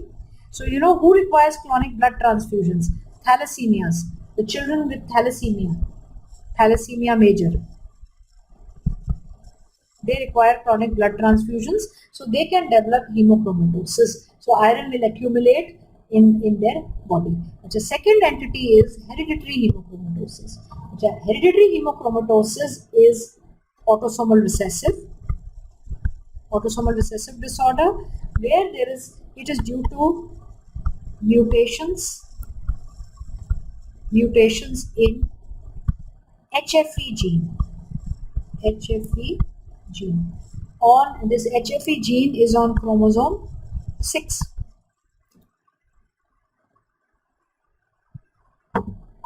So it is due to mutation in HFE gene on chromosome 6, and it is also associated with HLA-A3. अच्छा, ये HFE gene क्या है? Mutation, it is due to mutation in HFE gene. What is this HFE gene? HFE gene is it's an iron sensing gene. The protein produced by this gene senses iron. So if now this HFE gene is mutated, so if there is HFE gene mutation, so this is an iron sensing protein. It is an iron sensing gene. So if HFE gene mutation is there, this leads to abnormal iron sensing. अच्छा, अब iron sensing abnormal हो जाएगी. So this will lead to increased intestinal absorption of iron. So lot of iron will be absorbed from the intestine. So what will happen? You know, serum iron studies हमने पढ़ी थी. So now serum iron will increase. TIBC, ये सारा मैंने हिमैट में पढ़ाया था. TIBC will reduce. then serum ferritin will also be increased. You know, ferritin will also be increased. Ferritin is a storage form of iron, so that will also be increased. And of course, hemosiderin is markedly increased, and this hemosiderin can be identified in the liver by Prussian blue stain. So increased hemosiderin, this is identified. It can be identified on MRI, or it can be identified by Prussian blue stain. Prussian blue is a stain for hemosiderin. Prussian blue stain on liver biopsy. Do a liver biopsy, do a Prussian blue stain on liver biopsy, you will find hemosiderin. Achha, now there is excess hemosiderin in the body. Excess hemosiderin deposits and damages various organs. So बहुत सारा haemosiderin हो गया, ये अलग अलग organs में deposit होगा और उनको डैमेज करेगा. अच्छा, किस किस में होगा? पहला लिवर में होगा हीमोसिड्रिन डिपॉजिट. अच्छा, लिवर में क्या होगा? It can cause cirrhosis of liver. So it damages the liver and it can lead to hepatitis and cirrhosis of liver ultimately. Second, pancreas. It will deposit and damage the pancreas. So when pancreas are damaged, this can cause diabetes. This can lead to diabetes. Third, it can deposit in the skin. So this will produce bronze discoloration of skin. Fourth, it can deposit in the heart, producing cardiomyopathy, restrictive cardiomyopathy. Then it can deposit in the joints. This will damage the joints, and it can also deposit in the pituitary glands. So it can deposit in the pituitary gland, and cirrhosis with diabetes and skin pigmentation. So this is called, combination of these two, diabetes with skin pigmentation, this is also called bronze diabetes. It's also called bronze diabetes. So there is cirrhosis, pancreatic involvement produces diabetes, deposition of hemosiderin in the skin makes the skin bronze in color, cardiomyopathy, joints and pituitary. Clinical features में usually after age of 40. Symptoms and signs appear after 40 years of age. 40 years of age, when total body iron goes more than 20 grams. You know, normal total body iron कितना है? Males में ज़्यादा होता है, males में है 4 to 6 grams. Normal total body iron in a male is 4 to 6 grams. Now, signs and symptoms here, the patient will present after 40 when you know how much iron in the body, it goes more than 20 grams. Total body iron goes more than 20 grams. And in females, the progression is slow because females lose iron through menstruation. So disease will appear later in female, progression will be slow in females. And complication, cirrhosis can lead to hepatocellular carcinoma. So cirrhosis can predispose to hepatocellular carcinoma. Treatment क्या करते हैं? बहुत iron है, iron निकालना है body से. So you have to do, first line of treatment is repeated phlebotomy.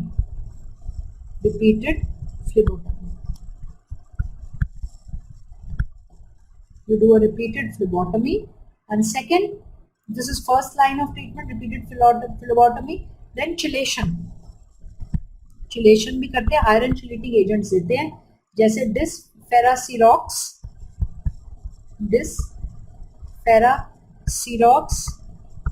then you also have disferoxamine. Disferoxamine can also be given. So this is iron chelation therapy is also given. So this is what we see in hemochromatosis. And last, before I end the lecture, one more tiny entity quickly we can do, that is Wilson's disease.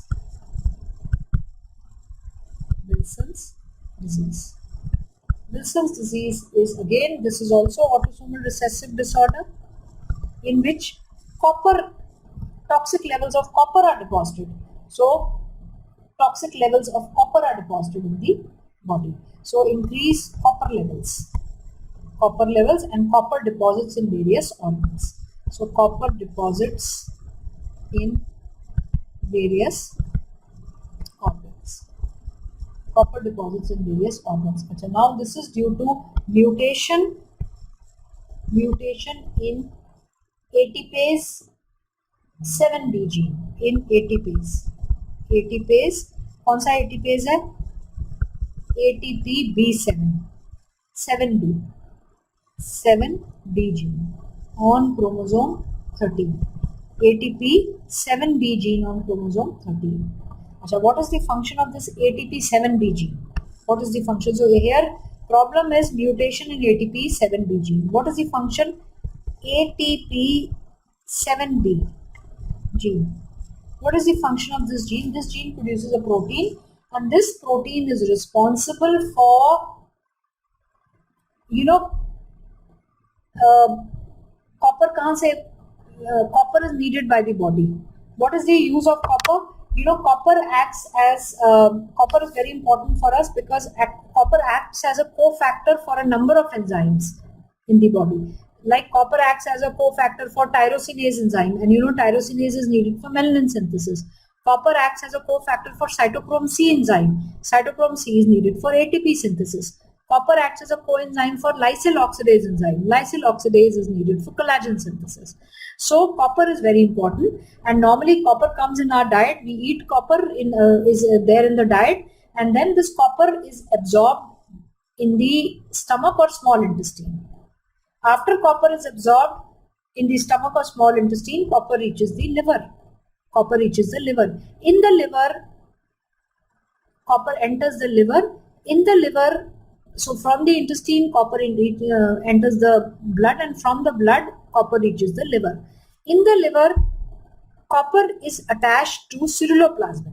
So copper जो है liver में पहुंचता है. Liver में copper apoceruloplasmin, copper binding protein is ceruloplasmin. So in the liver, copper attaches to apoceruloplasmin to form ceruloplasmin.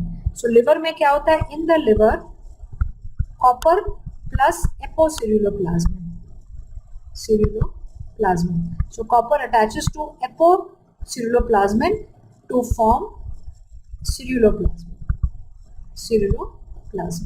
And then this ceruloplasmin, now this ceruloplasmin is taken into the blood. So now ceruloplasmin enters the blood. Ceruloplasmin is taken out of the hepatocytes into the blood. Is taken into the blood by ATP7B protein. ATP7B. So what is the function of ATP7B? So if this is the hepatocyte, this is copper plus apoceruloplasmin.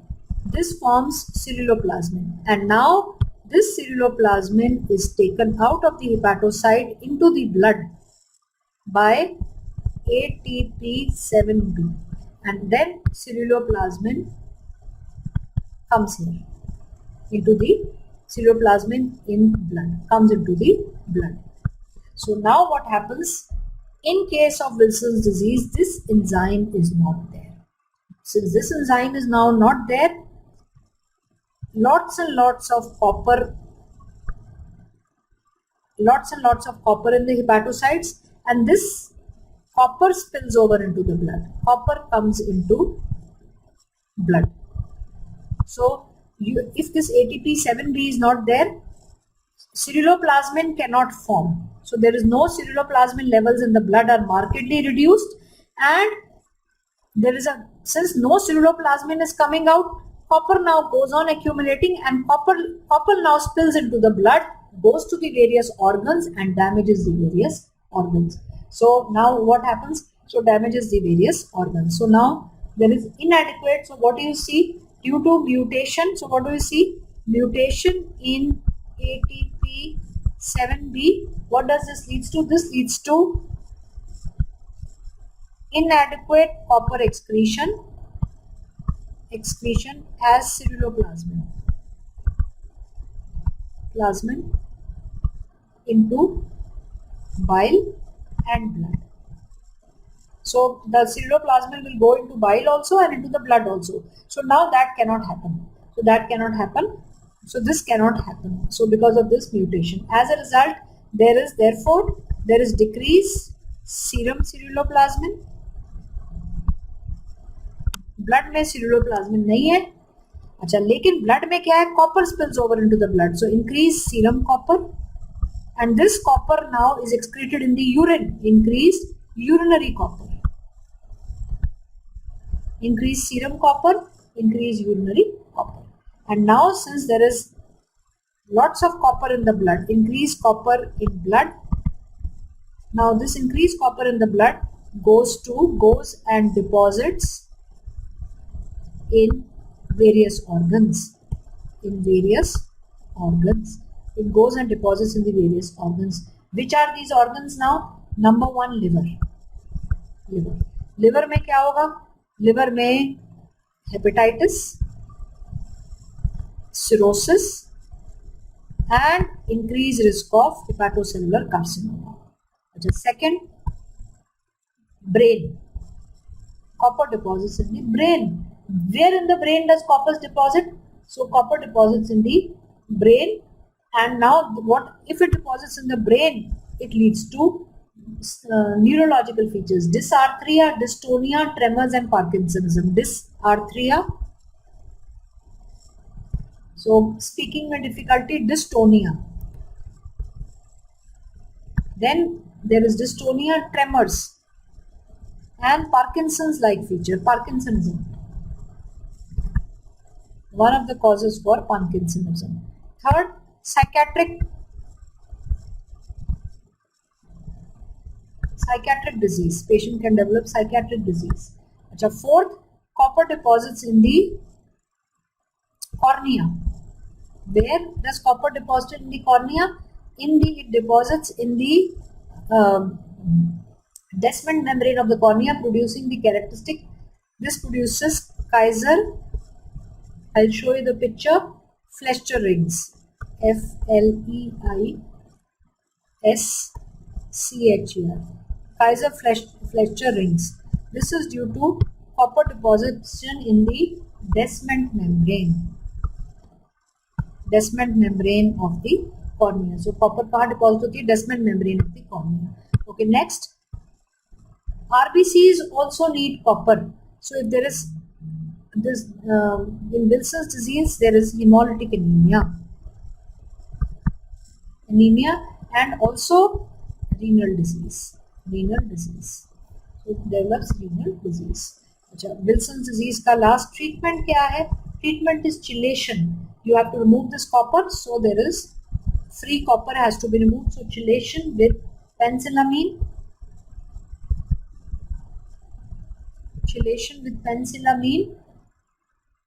Or trientine.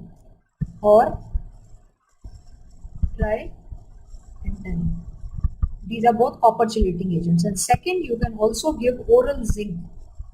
So chelation with penicillamine or trientine, trientine. और second oral zinc भी दे सकते हैं. ये इसका क्या mechanism है? This oral zinc competes with copper for absorption in the gut. So oral zinc competes with copper. So it competes with copper for absorption in gut.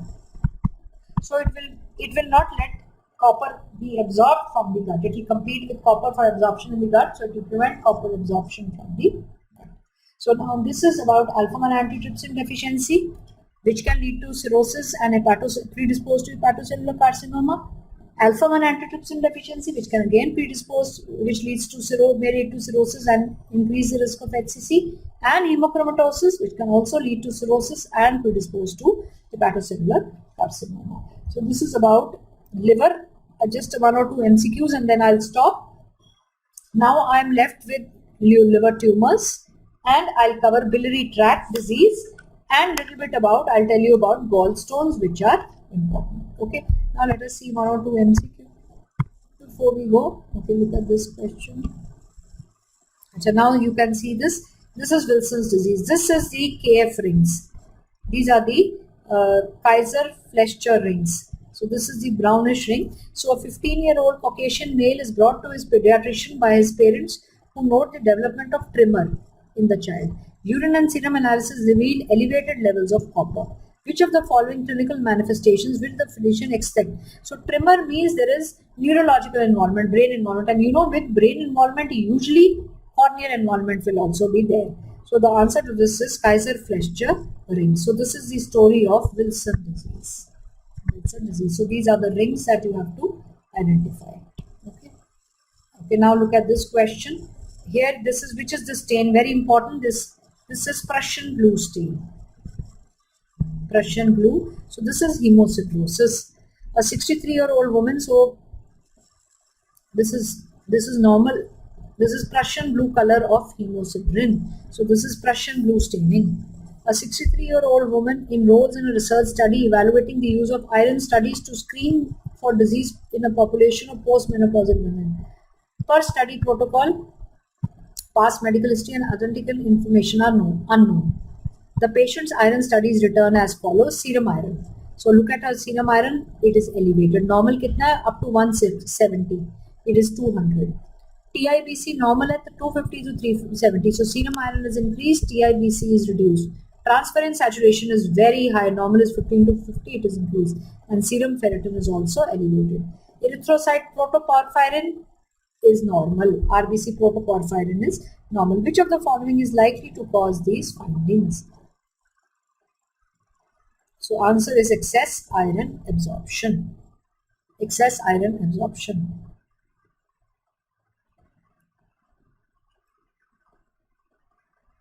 Okay. Okay.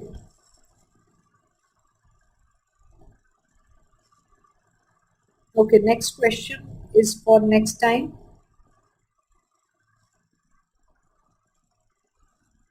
Next question is for biliary tract disease. So now I hope I am finishing the class here. I hope you have understood till here. If you have any queries, you can ask me. If you have any queries, if you have any problems, you can ask me.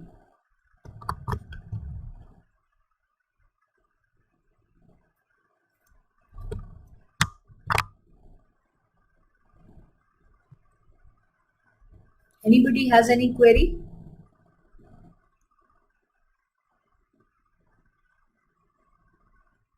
Muskan, Yalini, Raghavendra, Rinzin, Ujjwal, Preeti, Parvinder, कुछ ऐसा है जो समझ में नहीं आया तो अगली बार लिख देना. अभी भी पूछना चाहो तो पूछ सकते हो.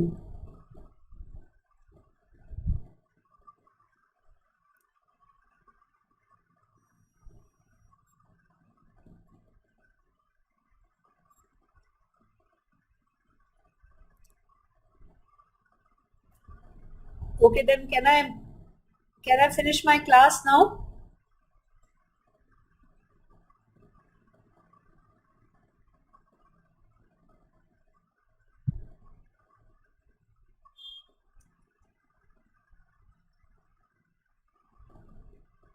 Okay, Muskan has asked something. In urobilinogen in obstructive jaundice. Okay, in obstructive jaundice, you know, urobilinogen and stercobilinogen are usually absent. They are absent usually. Urobilinogen. Okay, urobilinogen and stercobilinogen are absent, Muskan. That is why the stool becomes clay colored. Urobilinogen and stercobilinogen will go hand in hand, will go together. So they are absent. So the stool will become clay colored and urine will become pale because the bilirubin does not come out.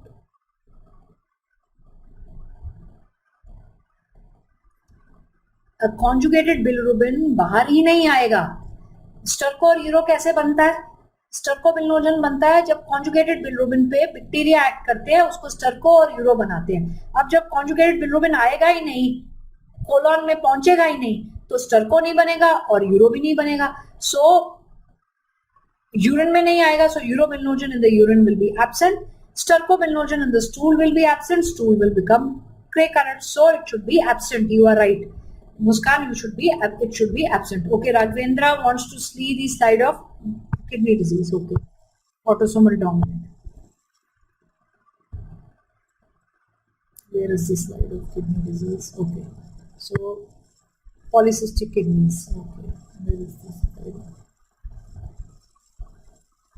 Okay, this is the slide of autosomal. This is autosomal dominant polycystic kidney disease. This is childhood polycystic kidney disease. So cysts throughout the kidney.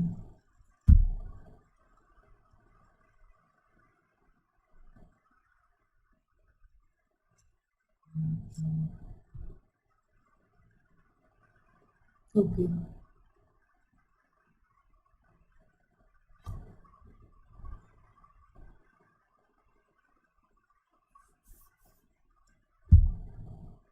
Raghavendra, now these are the two slides of polycystic kidney. Now, अच्छा, अब किसी को और कोई question पूछना है?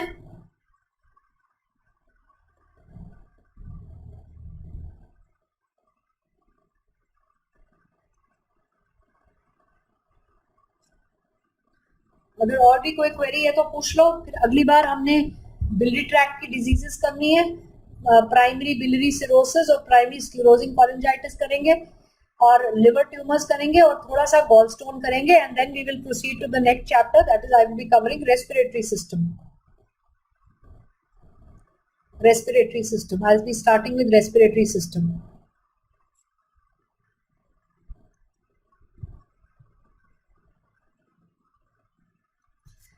Has respiratory system be covered in physio?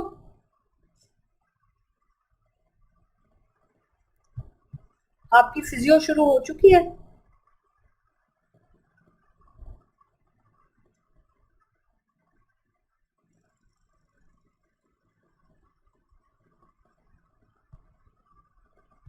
Okay. Okay. Not started. Okay. ठीक है.